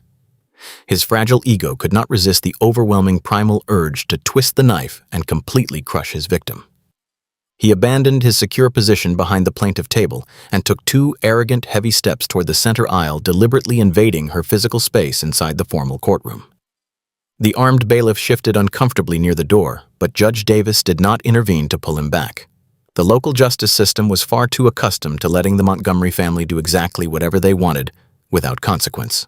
"You should open your purse right now and write that check," Lady Chad sneered, his voice dropping to a harsh, toxic whisper that echoed loudly in the quiet, stagnant air of the room. "You thought you could just walk into my wealthy neighborhood and act like you actually belonged there. You thought you could disrespect my authority and walk away clean. Now you are going to pay me for the absolute privilege of leaving my sight. My father runs this entire county. You have absolutely no leverage. You are completely alone. Accept the settlement right now, or I will personally make sure you spend the rest of your pathetic life paying off legal fees from the inside of a concrete holding cell." He leaned back, crossing his arms over his chest and bathing in the toxic, radioactive glow of his own perceived supremacy. He had constructed a magnificent, towering castle of delusion built entirely on a rotting foundation of lies, systemic racism, and unearned nepotism. He truly believed he was the absolute master of the universe and that his word was the supreme law of the land. He believed Evelyn was entirely defenseless, an isolated target waiting to be devoured. He had absolutely no idea that the silent ticking clock in her brilliant mind had just reached 0. He had no idea that the heavy oak doors at the back of the courtroom were about to swing wide open and unleash a tidal wave of corporate destruction that would permanently erase his name from the world. Chad stood there breathing heavily, his chest puffed out like a proud rooster who had just conquered a very small and entirely insignificant mound of dirt. He looked down his nose at Evelyn Sterling, waiting eagerly for the inevitable moment she would finally break. He wanted the tears. He wanted the frantic, desperate apologies. He wanted the complete subjugation of a woman he believed was inherently beneath him. The young public defender sitting next to Evelyn was practically hyperventilating, his hands shaking so badly that he dropped his plastic pen onto the scuffed linoleum floor. Judge Davis let out a long, exhausted sigh and reached for his heavy mahogany gavel, preparing to ask the defense if they would officially accept the extortionate $25,000 settlement to avoid a lengthy criminal trial. Evelyn did not look at the judge. She did not look at the terrified public defender sitting beside her. She kept her cold, dark eyes locked entirely on Chad Montgomery. Deep within the brilliant mechanical architecture of her mind, the final seconds of the countdown violently ticked away. The digital bell of the New York Stock Exchange officially rang. The market was closed. The massive hostile takeover of Apex Property Management was no longer a theoretical corporate maneuver hidden inside encrypted emails. It was a binding legal reality permanently cemented into the financial records of the federal government. Before Judge Davis could even bring his wooden gavel down to strike the block, the massive, heavy oak doors at the back of the Fulton County courtroom were violently pushed open. They did not creak or swing gently on their brass hinges. They were shoved apart with a shocking, aggressive, kinetic force that sent a literal physical shockwave of displaced air rushing through the stuffy, stagnant room. The heavy, metallic thud of the doors hitting the rear walls sounded exactly like a bomb going off inside a silent library. Every single head in the gallery instantly snapped around. The armed county bailiff, who had been leaning lazily against the side wall, suddenly jerked upright, his hand instinctively dropping to the heavy leather grip of his service weapon. Judge Davis froze completely, his arms suspended awkwardly in midair, his eyes widening in total, unfiltered shock. Stepping through the massive doorway was Marcus, the global director of executive protection for Sterling Global. He did not look anything like the local county sheriffs in their bulky, uncomfortable polyester uniforms. Marcus wore a flawlessly tailored midnight blue suit that barely contained the lethal tactical musculature underneath. He scanned the entire courtroom with the cold, predatory efficiency of a seasoned federal intelligence operative, immediately identifying every exit, every potential threat, and every blind spot. He locked his sharp eyes with Evelyn for a fraction of a second, receiving her silent, microscopic nod of confirmation. Marcus stepped sharply to the side, holding the heavy oak door completely open. Behind him walked the absolute most terrifying force known to the modern American judicial system, an elite vanguard of Wall Street corporate litigators. There were 6 of them in total, walking down the center aisle in a perfectly synchronized phalanx. They did not look anything like Bradley Higgins with his oily local demeanor and his cheap localized county courthouse arrogance. These men and women were the absolute apex predators of the global financial world. They wore bespoke suits crafted by master tailors in London and Milan. Their shoes, polished to an aggressive mirror shine, struck the hardwood floor with a heavy rhythmic cadence that sounded exactly like an advancing military battalion preparing for absolute warfare. They carried no cheap yellow legal pads or flimsy manila folders. They carried heavy-brushed aluminum Zero Halliburton briefcases and thick leather-bound portfolios embossed with the gold corporate crest of Sterling Global. Leading the formidable tactical formation was Jonathan Hayes, the Chief General Counsel and Head of Aggressive Acquisitions for Sterling Global. He was a tall, highly imposing man with slicked-back silver hair and cold eyes that looked like shattered glass. Jonathan was a man who regularly negotiated multi-billion-dollar international corporate mergers and dismantled entire multinational conglomerates before his morning coffee. Walking into a municipal county courtroom in the suburbs of Georgia was vastly beneath his pay grade, but he was here for his chief executive officer, and he was bringing the full devastating weight of a $12 billion empire right along with him. The atmospheric pressure inside the small courtroom shifted so violently that it physically made ears pop. The toxic localized arrogance that Chad Montgomery had spent the last 20 minutes pumping into the room was instantly sucked out, completely replaced by the freezing, suffocating vacuum of global corporate power. The noisy, aggressive energy of the local political machine was instantly and brutally crushed by the terrifying absolute silence of real, unadulterated wealth. Chad Montgomery felt the temperature in the room plummet to freezing. His nasty, self-satisfied smirk slowly melted off his flushed, sweating face. He turned his head, looking at the 6 high-powered attorneys marching straight toward the front of the room. His highly limited, deeply prejudiced brain could not accurately process the visual data he was currently receiving. He thought perhaps they were here for an entirely different high-profile case. He thought perhaps a federal judge had accidentally wandered into the wrong municipal courtroom. He looked urgently at Bradley Higgins, expecting his expensive local lawyer to intervene or object. But Higgins was completely frozen. His jaw was hanging slightly open, and he was staring directly at Jonathan Hayes with a look of pure, unadulterated professional terror. Higgins instantly recognized the man. Every single corporate lawyer in the state knew exactly who Jonathan Hayes was, and they knew he absolutely never stepped foot inside a courtroom unless he was preparing to permanently end someone's career. The phalanx of elite attorneys did not stop at the wooden swinging gate that separated the public gallery from the active trial floor. Marcus effortlessly pushed the heavy gate open, holding it securely as Jonathan Hayes and his legal assault team marched straight through. They completely and utterly ignored the plaintiff table. They did not even register the physical existence of Chad Montgomery or his sweating, terrified attorney. To them, Chad was not a human being with a valid legal grievance. He was a deeply flawed, toxic liability on a massive corporate balance sheet that they were about to aggressively and mercilessly liquidate. Jonathan Hayes walked directly to the defense table. The terrified young public defender took one look at the towering, silver-haired corporate shark approaching him and practically threw himself out of his wooden chair, scrambling frantically to get out of the direct line of fire.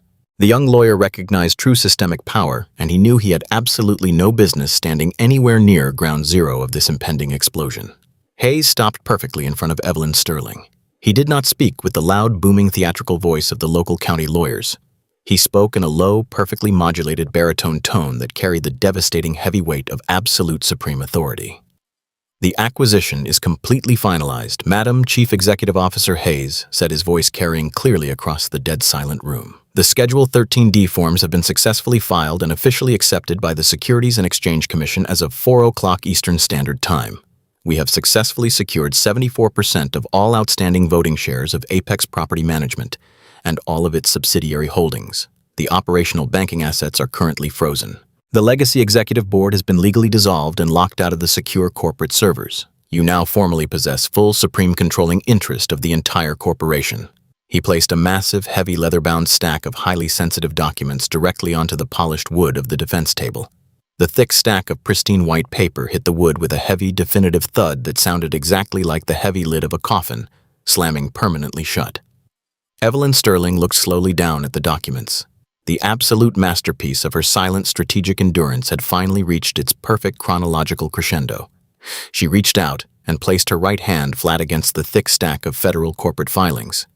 The kinetic energy in her physical posture completely transformed in a fraction of a second. She was no longer the quiet, elderly black woman in the casual gray joggers who had patiently endured the horrific insults of a racist middle manager on a suburban street. She effortlessly shed the defensive armor of the accused defendant and seamlessly slipped into the terrifying, omnipotent mantle of the billionaire chief executive officer. She slowly stood up from her wooden chair. The simple, fluid act of her standing up seemed to drain all the remaining oxygen straight out of the courtroom. She did not need to raise her voice to command the entire space. Her mere physical presence, backed by the overwhelming manifestation of her elite legal team, completely dwarfed everything else in the room.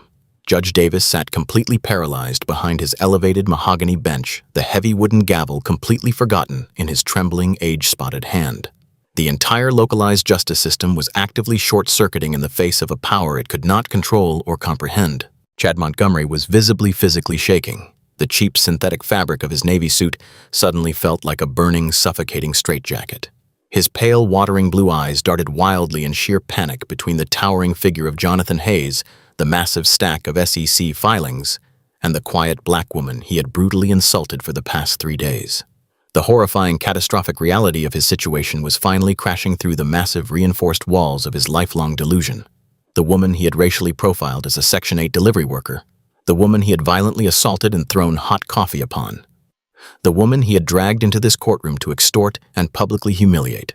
She was not a helpless victim. She was the billionaire owner of the parent company that signed his paychecks. The absolute silence in the courtroom was physically deafening. It was the terrifying, pregnant pause just before a massive ocean tsunami crashes violently into a fragile, unprotected coastline. Evelyn Sterling reached up and calmly adjusted the collar of her beige cashmere sweater. She checked the perfect alignment of her platinum watch. She turned her body, completely ignoring the paralyzed judge, and looked directly into the terrified, wide eyes of Chad Montgomery. The legal trap had officially snapped shut with bone-crushing force. The petty local game was completely over. The absolute systematic destruction of his unearned, pathetic empire was about to begin, and there was absolutely nowhere left for him to run. Evelyn Sterling stood up from the defense table, and the entire gravitational pull of the Fulton County courtroom instantly shifted. The cheap wooden chair scraped softly against the linoleum floor, but in the dead silence of the room, it sounded like the drawing of a steel blade. She did not rush. She did not look around the room to gauge the reaction of the spectators. She simply smoothed the front of her beige cashmere sweater with graceful, deliberate movements. The young public defender beside her shrank back into his seat, completely terrified by the sudden immense shadow she cast. Across the center aisle, Chad Montgomery gripped the edge of the plaintiff table. His knuckles were bone white, and his breathing was shallow and erratic. The cheap synthetic fabric of his navy suit clung to his sweating shoulders. He was looking at a woman he had racially profiled and violently assaulted just 3 days ago, but the woman looking back at him was the architect of a $12 billion global empire. She possessed the quiet, terrifying stillness of a nuclear submarine resting silently at the bottom of the ocean, right before it launches a devastating payload. Evelyn turned her dark, intelligent eyes away from Chad and directed her unwavering gaze up toward the elevated mahogany bench. Judge Davis was sitting perfectly rigid, his gavel forgotten, his mouth slightly parted. He had spent decades presiding over this local municipal court, accustomed to petty local disputes and the arrogant influence of the Montgomery family. He was completely unprepared for the sheer, crushing weight of Wall Street corporate litigation that had just marched through his courtroom doors. "Your Honor," Evelyn began, her voice echoing through the high-vaulted space with the rich, smooth cadence of aged bourbon and the cutting edge of a surgical scalpel. "I respectfully withdraw any and all requests for a public defender. Furthermore, I am officially entering a plea of not guilty to the absurd charges of criminal trespassing and simple assault. I am not standing before you today to contest a $200 municipal citation. I am standing here to permanently execute a comprehensive corporate restructuring." She reached down to the polished wooden table and placed her hand flat against the massive leather-bound stack of federal documents that Jonathan Hayes had just delivered. She did not open the folder. She knew every single word, every single decimal point, and every single legal clause permanently inked onto those pages. The plaintiff has just stood in your courtroom and demanded a $25,000 civil settlement. Evelyn continued her tone perfectly, even completely devoid of the frantic emotional heat that Chad had displayed. He presented this demand under the thinly veiled threat of pushing for a criminal conviction based entirely on falsified police reports. In the corporate sector, we do not refer to this as a settlement negotiation. Under Title 18 of the United States Code Section 1951, we refer to this as federal extortion under the color of official right. It is a severe felony offense, and when it is facilitated by an officer of the court, it instantly becomes a massive federal conspiracy. Bradley Higgins, the expensive local attorney in the charcoal suit, physically recoiled as if he had been struck by an invisible heavy object. The oily, arrogant confidence he had projected just moments ago completely evaporated.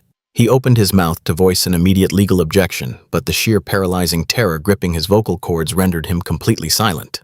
He looked at Jonathan Hayes, the legendary corporate shark standing just inches behind Evelyn, and realized his entire lucrative career in Fulton County was completely over.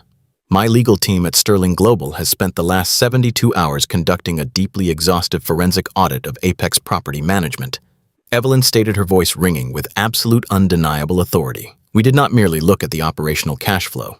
We looked at the systemic rot decaying the very foundation of their corporate governance. We uncovered a staggering history of gross negligence, massive embezzlement of homeowner association capital reserves, and most egregiously, a documented pattern of systemic racial discrimination that violates the Federal Fair Housing Act and the Civil Rights Act of 1964.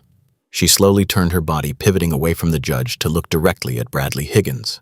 The local attorney flinched under her gaze.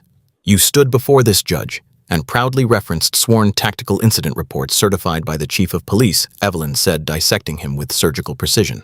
You attempted to enter heavily compromised documents into the official court record. My Global Intelligence Division has already secured the original uncorrupted security footage from the Magnolia entrance of the Willow Creek Estates. The video clearly irrefutably documents your client initiating an unprovoked physical assault against my person.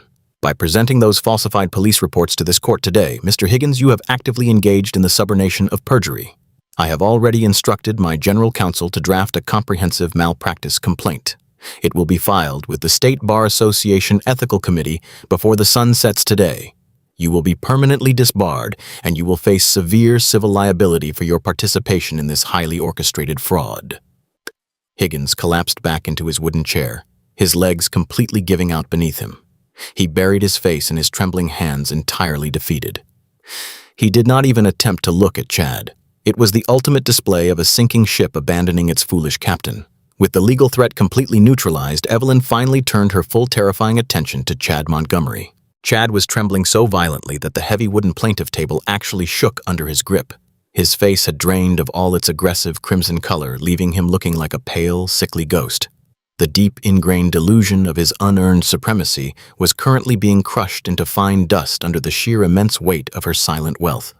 Mr. Montgomery, Evelyn said softly, her voice dropping to a low, chilling register that forced everyone in the room to lean forward just to hear her. For the past 3 days, you have bathed in the toxic arrogance of your unearned title. You believed that a plastic name badge and the corrupt protection of your father made you an absolute king. You looked at me and you saw a stereotype. You saw someone you thought you could easily crush to feed your fragile, pathetic ego. You demanded to know what gave me the right to walk on the sidewalks of your precious gated community. Evelyn paused, letting the heavy, suffocating silence wrap itself tightly around his throat. She reached down and finally opened the thick leather-bound portfolio. She extracted a single crisp sheet of heavy stock watermarked paper. It was a certified document from the United States Securities and Exchange Commission. Let me officially introduce myself, Evelyn declared, holding the document with absolute steady grace. I am Evelyn Sterling, the founder and chief executive officer of Sterling Global. We are a real estate investment trust currently managing over $12 billion in active global assets. And as of 4 o'clock this afternoon, my firm has successfully executed a hostile acquisition of your parent company. We have aggressively purchased a 74% supermajority controlling stake in Apex Property Management. Chad let out a pathetic whimpering sound. It was the sound of a man watching the very ground he stood on suddenly dissolve into a bottomless dark abyss. His mind could not process the astronomical numbers she was deploying.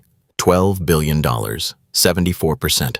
He was a middle manager who worried about landscaping budgets and minor plumbing repairs. He was completely outmatched, outgunned, and entirely out of his intellectual depth. "You do not own the Willow Creek Estates," Mr. Montgomery Evelyn continued, stepping out from behind the defense table and walking slowly, deliberately toward the center aisle. "You are merely a deeply flawed operational liability employed by a company that I now completely own. I own the sidewalks you drive your little golf cart on. I own the wrought iron gates you use to keep the world out. I own the massive corporate debt that your incompetent executive board has accumulated over the last 5 years. And most importantly, I currently own your employment contract." She stopped exactly 3 feet away from him. The physical contrast was absolutely breathtaking. Chad was a sweating, trembling mess of cheap fabric and shattered arrogance.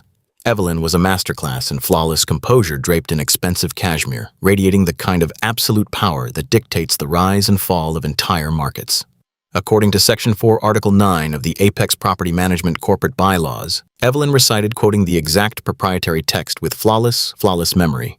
"The Chief Executive Officer retains the absolute unilateral right to immediately terminate any corporate officer for gross violations of the company code of conduct. Your actions on Tuesday morning, including the use of highly offensive racial microaggressions, the physical destruction of my personal property, and the initiation of an unprovoked physical battery, constitute a catastrophic breach of fiduciary duty and basic human decency." Chad opened his mouth to speak, but absolutely no words came out.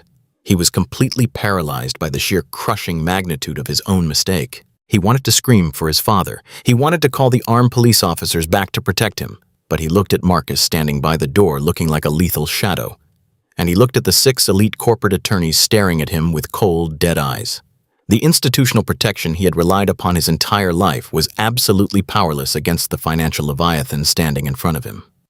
"You demanded a $25,000 settlement," Evelyn said, her voice laced with pure titanium. "You wanted to ruin me financially. Let me explain to you what actual financial ruin looks like. Your employment with Apex Property Management is hereby terminated with extreme prejudice, effective immediately. You are permanently stripped of your title, your corporate vehicle, and your access to any properties managed by my firm. Because you are being terminated for gross misconduct and violent assault, your severance package is completely voided.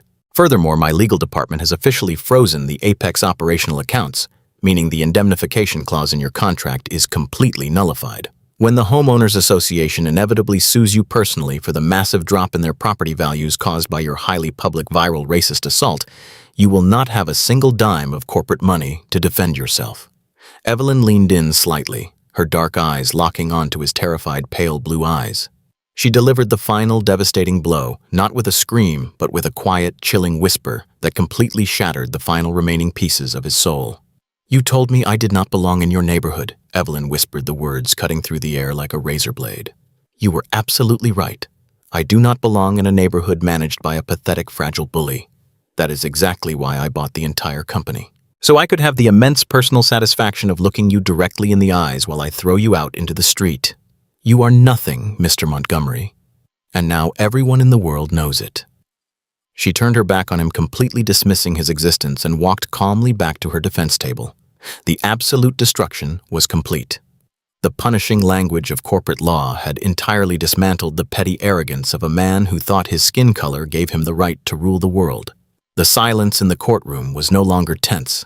It was the profound, reverent silence of witnessing true, absolute justice being delivered from the highest possible summit of power. The suffocating silence inside the Fulton County courtroom was absolute. It was the heavy, dead silence that always follows a catastrophic explosion. Chad Montgomery stood completely paralyzed at the plaintiff table. His entire worldview, his deeply ingrained sense of racial superiority, and his unearned local authority had just been vaporized in less than 60 seconds. He stared at Evelyn Sterling, but he was no longer looking at a vulnerable, elderly black woman. He was looking at a $12 billion financial leviathan that had just swallowed his entire existence without even breaking a sweat. Chad opened his trembling mouth, but his vocal cords completely failed him. He swallowed hard, attempting to force moisture into his bone-dry throat. The cheap synthetic fabric of his navy suit clung to his skin, completely soaked in the cold sweat of absolute terror. He looked wildly over his shoulder, desperately seeking the arrogant local attorney he had hired to destroy this woman. But Bradley Higgins was slumped in his wooden chair, staring blankly at the polished floor. Higgins had already mentally abandoned his client, realizing that any further association with Chad would result in permanent disbarment and massive federal prosecution. Evelyn did not allow Chad a single second to recover his breath. She stood tall and immaculate in her beige cashmere sweater, projecting a terrifying aura of silent wealth and absolute corporate omnipotence. She took a slow, deliberate step toward him. Every eye in the courtroom remained completely glued to her flawless posture. "I am exercising my supreme authority as the Chief Executive Officer of Sterling Global and the majority shareholder of Apex Property Management," Evelyn announced, her voice ringing with the cold, devastating clarity of a church bell tolling for the dead. "Mr. Montgomery, you are hereby terminated from your position as Regional Director of Operations. This termination is effective immediately, and it is officially classified as a termination for extreme cause." Chad let out a pathetic whimpering sound, grasping the edge of the wooden table to keep his knees from completely buckling. "But my contract," he stammered, his voice cracking into a high-pitched, pathetic squeak. "You cannot just fire me. I have an executive contract. My father is the police chief. You have to give me a severance package." Evelyn looked at him with an expression of pure clinical disgust. It was the look of a master surgeon examining a highly infectious localized tumor right before aggressively amputating it. "Your executive contract is a completely worthless piece of paper," Evelyn replied smoothly. "Under Section 8, Paragraph 4 of your employment agreement, any corporate officer found actively engaging in gross misconduct, discriminatory behavior, or actions resulting in severe legal liability for the parent company immediately forfeits all contractual protections. By initiating an unprovoked physical assault against me on a public sidewalk and utilizing racial microaggressions to enforce unlawful detainment, you have spectacularly breached your fiduciary duty to this corporation." She signaled to Jonathan Hayes, the towering silver-haired general counsel standing right behind her. Hayes stepped forward, placing a single crisp sheet of corporate letterhead directly in front of Chad. It was a formal notice of immediate termination, stamped with the massive gold seal of Sterling Global. "Therefore, your severance package is entirely voided," Evelyn stated, driving the final nails into his financial coffin. "All of your unvested corporate stock options are officially canceled. Your access to the company-matched retirement accounts is permanently frozen, pending a massive federal audit of your regional budget. You no longer possess a company credit card. You no longer possess a corporate expense account. You do not even possess the company vehicle you illegally drove onto the pedestrian pathway to assault me. Your corporate access badge was deactivated precisely 12 minutes ago. If you attempt to step foot into any regional office or any residential community managed by my firm, you will be immediately arrested for criminal trespassing." Chad physically recoiled as if she was repeatedly striking him across the face with a heavy iron bar. He was losing absolutely everything. His identity, his income, his status, and his deeply inflated ego were all being systematically stripped away in front of a live courtroom audience. He had walked into this building expecting to collect a $25,000 extortion fee. Now he was leaving as an unemployed, disgraced corporate pariah facing absolute financial ruin. "You relied on the false tactical incident report signed by your father to threaten me," Evelyn said, her voice echoing with undeniable authority. "But Sterling Global is now officially the victim of your conspiracy. By utilizing corporate resources to file fraudulent police reports, you have committed gross corporate fraud. My legal department will be filing a separate massive civil suit against you personally for the intentional sabotage of our corporate reputation. We will freeze your personal bank accounts before you even walk out of this courthouse. Every single dollar you have ever earned will be tied up in federal litigation for the next decade." But Evelyn was not finished. She knew that a man like Chad relied heavily on the systemic protection of corporate lawyers to shield him from his own toxic behavior. She intended to completely sever his final lifeline.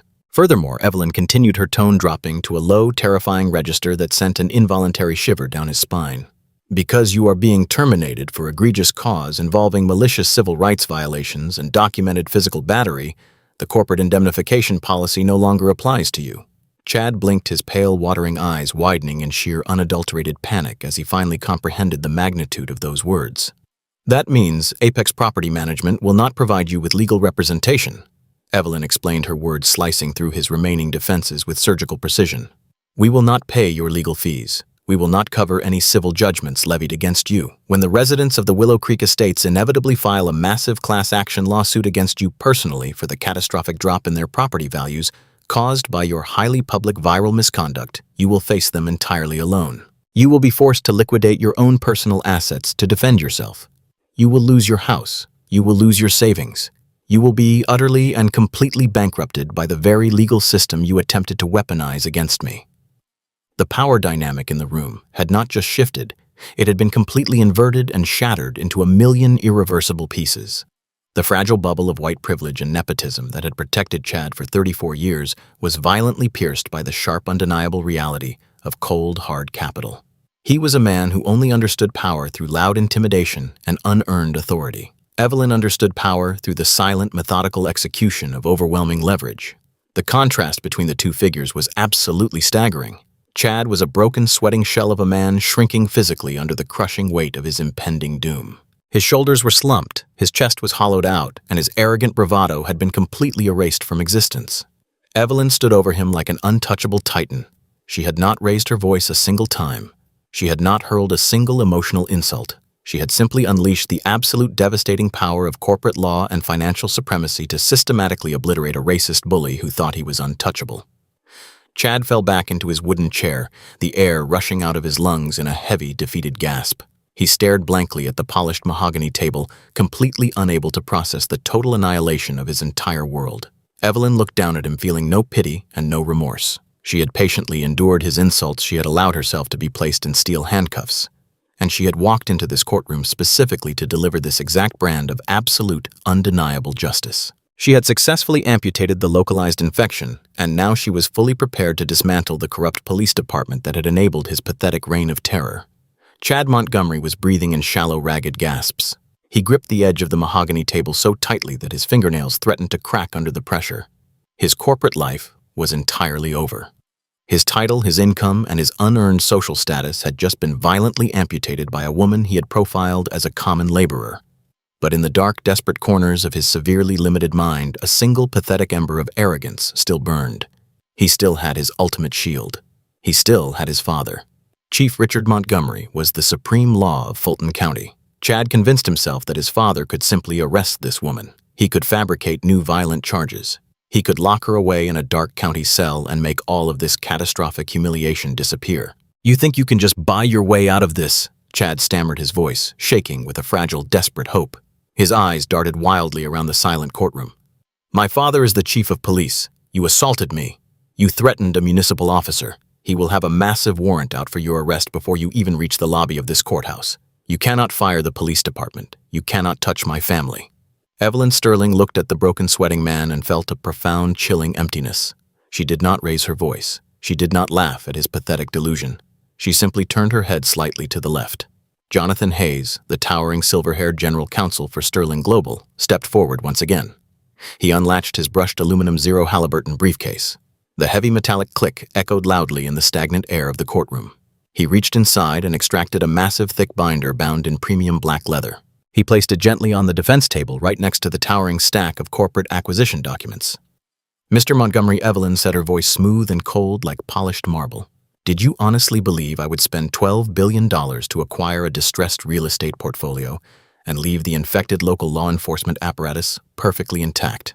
I do not trim the weeds around my investments. I pour federal acid directly onto the roots." Evelyn rested her perfectly manicured hand on the heavy black leather binder. Her posture was absolutely flawless. She projected the terrifying, omnipotent energy of a sovereign ruler rendering a final execution order. "My Global Intelligence Division has been operating in Fulton County for the past 8 months. Evelyn explained methodically, her words slicing through the silent room. "We did not just conduct a financial audit of your pathetic property management company. We audited the entire localized political machine. We audited your father. This binder contains a 600-page forensic legal dossier. It meticulously details 142 specific, highly documented instances of severe civil rights violations authorized directly by Chief Richard Montgomery." Chad stared at the black binder as if it were a highly unstable explosive device. His mouth opened and closed, but he could not draw enough oxygen into his burning lungs to form a single coherent word. His ultimate shield, his impenetrable armor, was being systematically dismantled right in front of his eyes. "We have cataloged decades of unconstitutional stop and frisk procedures targeting minorities in your wealthy neighborhoods." Evelyn continued, quoting the legal text with surgical precision. "We possess encrypted audio recordings, proving systemic racial profiling orchestrated by the precinct command staff. We have secured sworn affidavits from whistleblowers inside his own department detailing the fabrication of physical evidence to protect wealthy white residents of the Willow Creek estates. We have outlined massive repeated violations of Title VI of the Civil Rights Act of 1964. This is not a localized civilian complaint, Mr. Montgomery. This is the undeniable foundation for a massive federal pattern and practice investigation." The atmosphere in the courtroom grew so incredibly heavy that it became difficult to breathe. Judge Davis sat completely frozen on his elevated bench. His face had drained of all color. He suddenly realized that the sweeping federal investigation Evelyn was describing would inevitably tear through the entire county courthouse. The arrogant local ecosystem of favors and quiet corruption was being violently dragged into the blinding light of federal scrutiny. Bradley Higgins, the expensive local attorney, was visibly shaking in his chair, completely terrified of being caught in the impending blast radius. "You threatened me with a local county bench warrant?" Evelyn said, her tone devoid of any mercy or compassion. "You thought your father could simply hide your crimes inside a dusty precinct file cabinet. But Sterling Global does not operate on a local county level. We operate on a global scale. At exactly 8 o'clock this morning, my elite legal team hand-delivered a duplicate copy of this exact dossier directly to the United States Attorney General and the Civil Rights Division of the Department of Justice in Washington, D.C. We completely bypassed your corrupt local political machine." Chad collapsed heavily back into his wooden chair. His spine seemed to completely dissolve. His pale blue eyes were wide and entirely vacant. The overwhelming systemic power he had worshipped his entire life was completely dead. He had spent his 34 years believing he was the untouchable apex predator of his tiny suburban world. He had built his entire identity on the suffering and intimidation of marginalized people. Now he was nothing more than a microscopic insect being crushed under the heavy steel boot of absolute corporate and federal supremacy. Evelyn took one final slow step forward, closing the physical distance between them. She looked down at him, delivering the absolute final blow that would permanently erase his family name from the county records. She did not yell. She spoke with a quiet, terrifying finality that commanded the absolute attention of every single soul in the room. "You have no job," Chad Evelyn stated coldly. "You have no money. You have no future. And you no longer have a father to protect you, because as we speak, the FBI is currently raiding his precinct." The word FBI hung in the stagnant air of the courtroom, like a physical weight pressing down on Chad Montgomery's chest. For a man whose entire existence was built on the unearned privilege of local nepotism, the realization that the federal government was currently dismantling his father's empire was the absolute final, fatal blow. The fragile, arrogant delusion that had sustained him for 34 years shattered completely into a million jagged, irreparable pieces. His pale blue eyes rolled back slightly, and his knees simply gave out beneath him. He hit the scuffed linoleum floor of the courtroom with a heavy, pathetic thud. The cheap synthetic fabric of his navy suit wrinkled and twisted, making him look exactly like a discarded piece of trash. A low, agonizing wail tore its way up from the bottom of Chad's throat. It was not the angry, booming voice of the regional director who had screamed at Evelyn on the pristine sidewalks of the Willow Creek Estates. It was the frantic, high-pitched sobbing of a terrified child who had just realized there were monsters in the dark and they were completely real. He scrambled forward on his hands and knees, dragging himself across the floor toward the defense table. He reached out with trembling, sweating hands, completely abandoning whatever microscopic shred of dignity he had left. "Please," Chad sobbed, his face contorted in a grotesque mask of sheer absolute panic. "Please, you cannot do this to me. I will lose absolutely everything. I have a mortgage on a house I cannot afford. I have massive personal loans. I have a family who relies entirely on my income. You cannot just take my entire life away. I was just doing my job. I was just trying to protect the community. I did not know who you were. If I had known who you were, I never would have said those things. I am begging you. Have some mercy." His tear-streaked face was a disgusting display of hypocritical desperation. He was begging for the exact same basic human empathy that he had violently denied Evelyn when he thought she was just an elderly black woman from a lower socioeconomic class. He was only apologizing to the billionaire chief executive officer. He was entirely incapable of apologizing to the human being. As Chad reached his shaking hand toward the hem of Evelyn's tailored trousers, Marcus, the global director of executive protection, stepped forward with terrifying speed. Marcus did not draw a weapon. He simply planted his heavy tactical boot directly between Chad and Evelyn, forming an impenetrable physical wall of elite corporate security. Marcus looked down at the weeping broken man with eyes as cold and unforgiving as a Siberian winter. "One more inch, and you will be leaving this courtroom on a stretcher," Marcus stated, his voice a low, lethal rumble that vibrated through the floorboards. Chad recoiled violently, pulling his hands back against his chest and curling into a pathetic ball on the floor. He sobbed uncontrollably, the loud, wet sounds echoing off the high, vaulted ceilings of the Fulton County Courthouse. The wealthy local attorney Bradley Higgins sat frozen in his chair, refusing to even look at his former client. Judge Davis remained paralyzed on the bench, completely emasculated by the overwhelming display of absolute systemic power. Evelyn Sterling stood above the wreckage of Chad's life like a magnificent, untouchable titan. She did not raise her voice to shout over his pathetic weeping. She did not smile or gloat. The absolute hallmark of true silent wealth is the complete absence of unnecessary emotional expenditure. To Evelyn, Chad was no longer a threat. He was a liquidated asset. He was a closed file on a massive corporate balance sheet. She looked down at him with pure clinical detachment. "You are asking me for mercy based on the fact that you did not know my net worth." Evelyn said, her voice slicing through the sound of his crying with surgical precision. "That is precisely why you are currently sobbing on the floor, Mr. Montgomery. You believe respect is a transactional currency reserved only for the wealthy and the powerful. You looked at a black woman in casual clothing and you saw a target you could safely abuse without consequence. Your apology is entirely bankrupt because it is rooted in fear, not in genuine human remorse." Evelyn smoothly turned her attention away from the weeping man on the floor. She gave a microscopic nod to Jonathan Hayes, her towering general counsel. The elite team of Wall Street litigators immediately began packing their brushed aluminum briefcases with flawless, synchronized efficiency. The massive stack of federal corporate filings, the undeniable evidence of Chad's absolute destruction, was neatly placed back into the premium leather binder. The hostile corporate takeover was complete. The legal execution had been carried out with flawless, devastating accuracy. Evelyn adjusted the sleeve of her beige cashmere sweater, ensuring her platinum luxury watch was perfectly aligned. She picked up her small leather handbag. She did not wait for Judge Davis to formally dismiss the court because the local judicial system was no longer relevant to her corporate agenda. She had utilized this small municipal room as a temporary stage to permanently alter the entire power dynamic of Fulton County. She stepped out from behind the heavy oak defense table. Her custom Italian suede sneakers, the exact same pair that Chad had ruined with hot coffee 3 days prior, moved silently across the linoleum. She walked directly toward the center aisle, forcing Chad to physically cower and press himself flat against the wooden legs of the plaintiff table just to avoid being stepped on. She did not break her stride. She moved with the fluid, undeniable grace of a conquering monarch, leaving a completely subjugated territory. As she passed by the trembling, weeping form of Chad Montgomery, Evelyn paused for a fraction of a second. She did not look down at him. She kept her dark, intelligent eyes focused entirely on the heavy oak double doors at the back of the courtroom. The massive global livestream audience that had witnessed his arrogant cruelty was now bearing witness to his absolute, permanent ruin. Respect costs absolutely nothing. "Mr. Montgomery," Evelyn said, her words ringing out in the dead-silent courtroom with chilling, iconic finality. "But the price of your arrogance just cost you your entire empire." She resumed her measured, flawless walk down the center aisle. Marcus and the elite phalanx of corporate attorneys fell into a perfect protective formation directly behind her. Marcus pushed the heavy oak doors open, and the blinding bright light of the afternoon sun flooded into the dark, stuffy courtroom.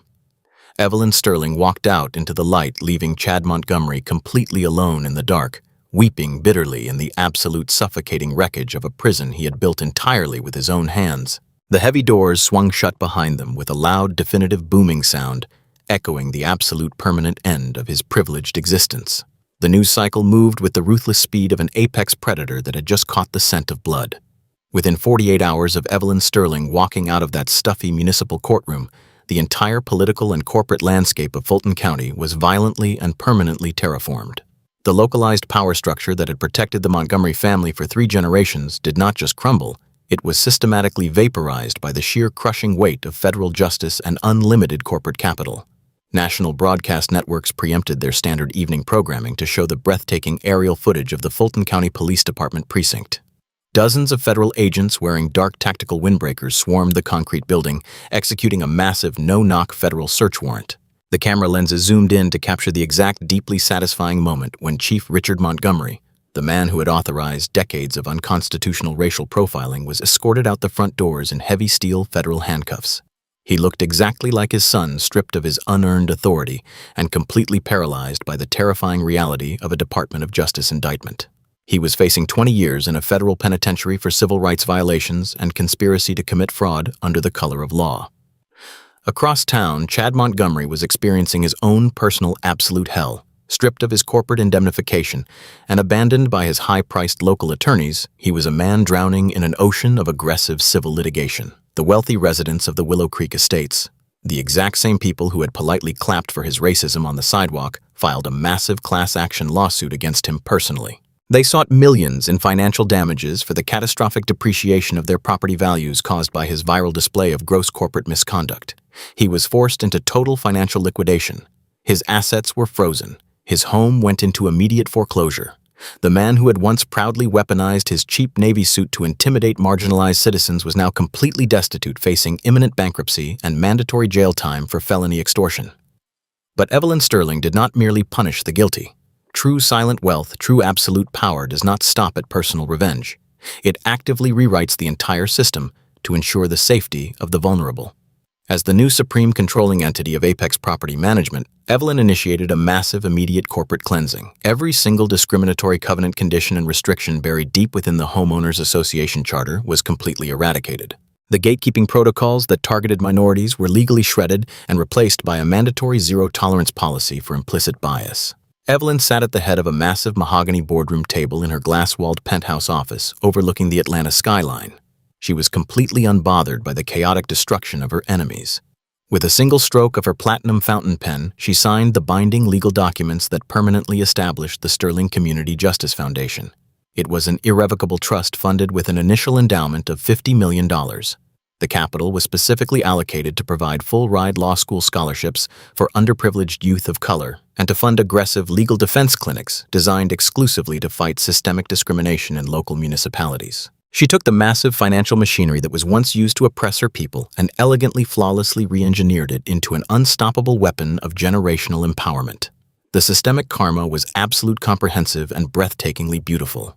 The old corrupt guard had been completely annihilated, and a new, terrifyingly just empire had officially taken its place. The screen slowly fades to a deep, calming black. The loud, frantic noise of the corporate and legal warfare completely fades away, replaced by the steady, powerful rhythm of a single heartbeat. Have you ever witnessed or experienced the heavy, suffocating weight of discrimination that tried to make you feel small? Have you ever stood in a room where someone looked right past your lifetime of hard work and judged you based entirely on the color of your skin or the clothes on your back?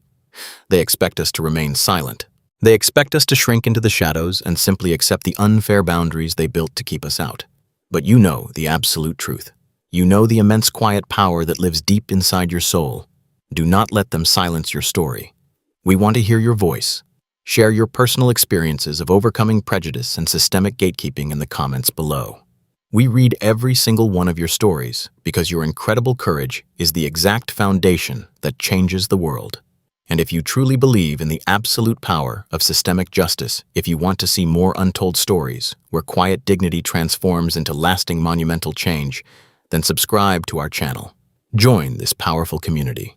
Because we are not just sharing dramatic stories of personal revenge, we are building a permanent digital archive of ultimate triumph, and we want you to be a part of this amazing journey. Stay strong, stay silent when necessary, and always remember that your presence alone is powerful enough to shake their entire empire to the ground.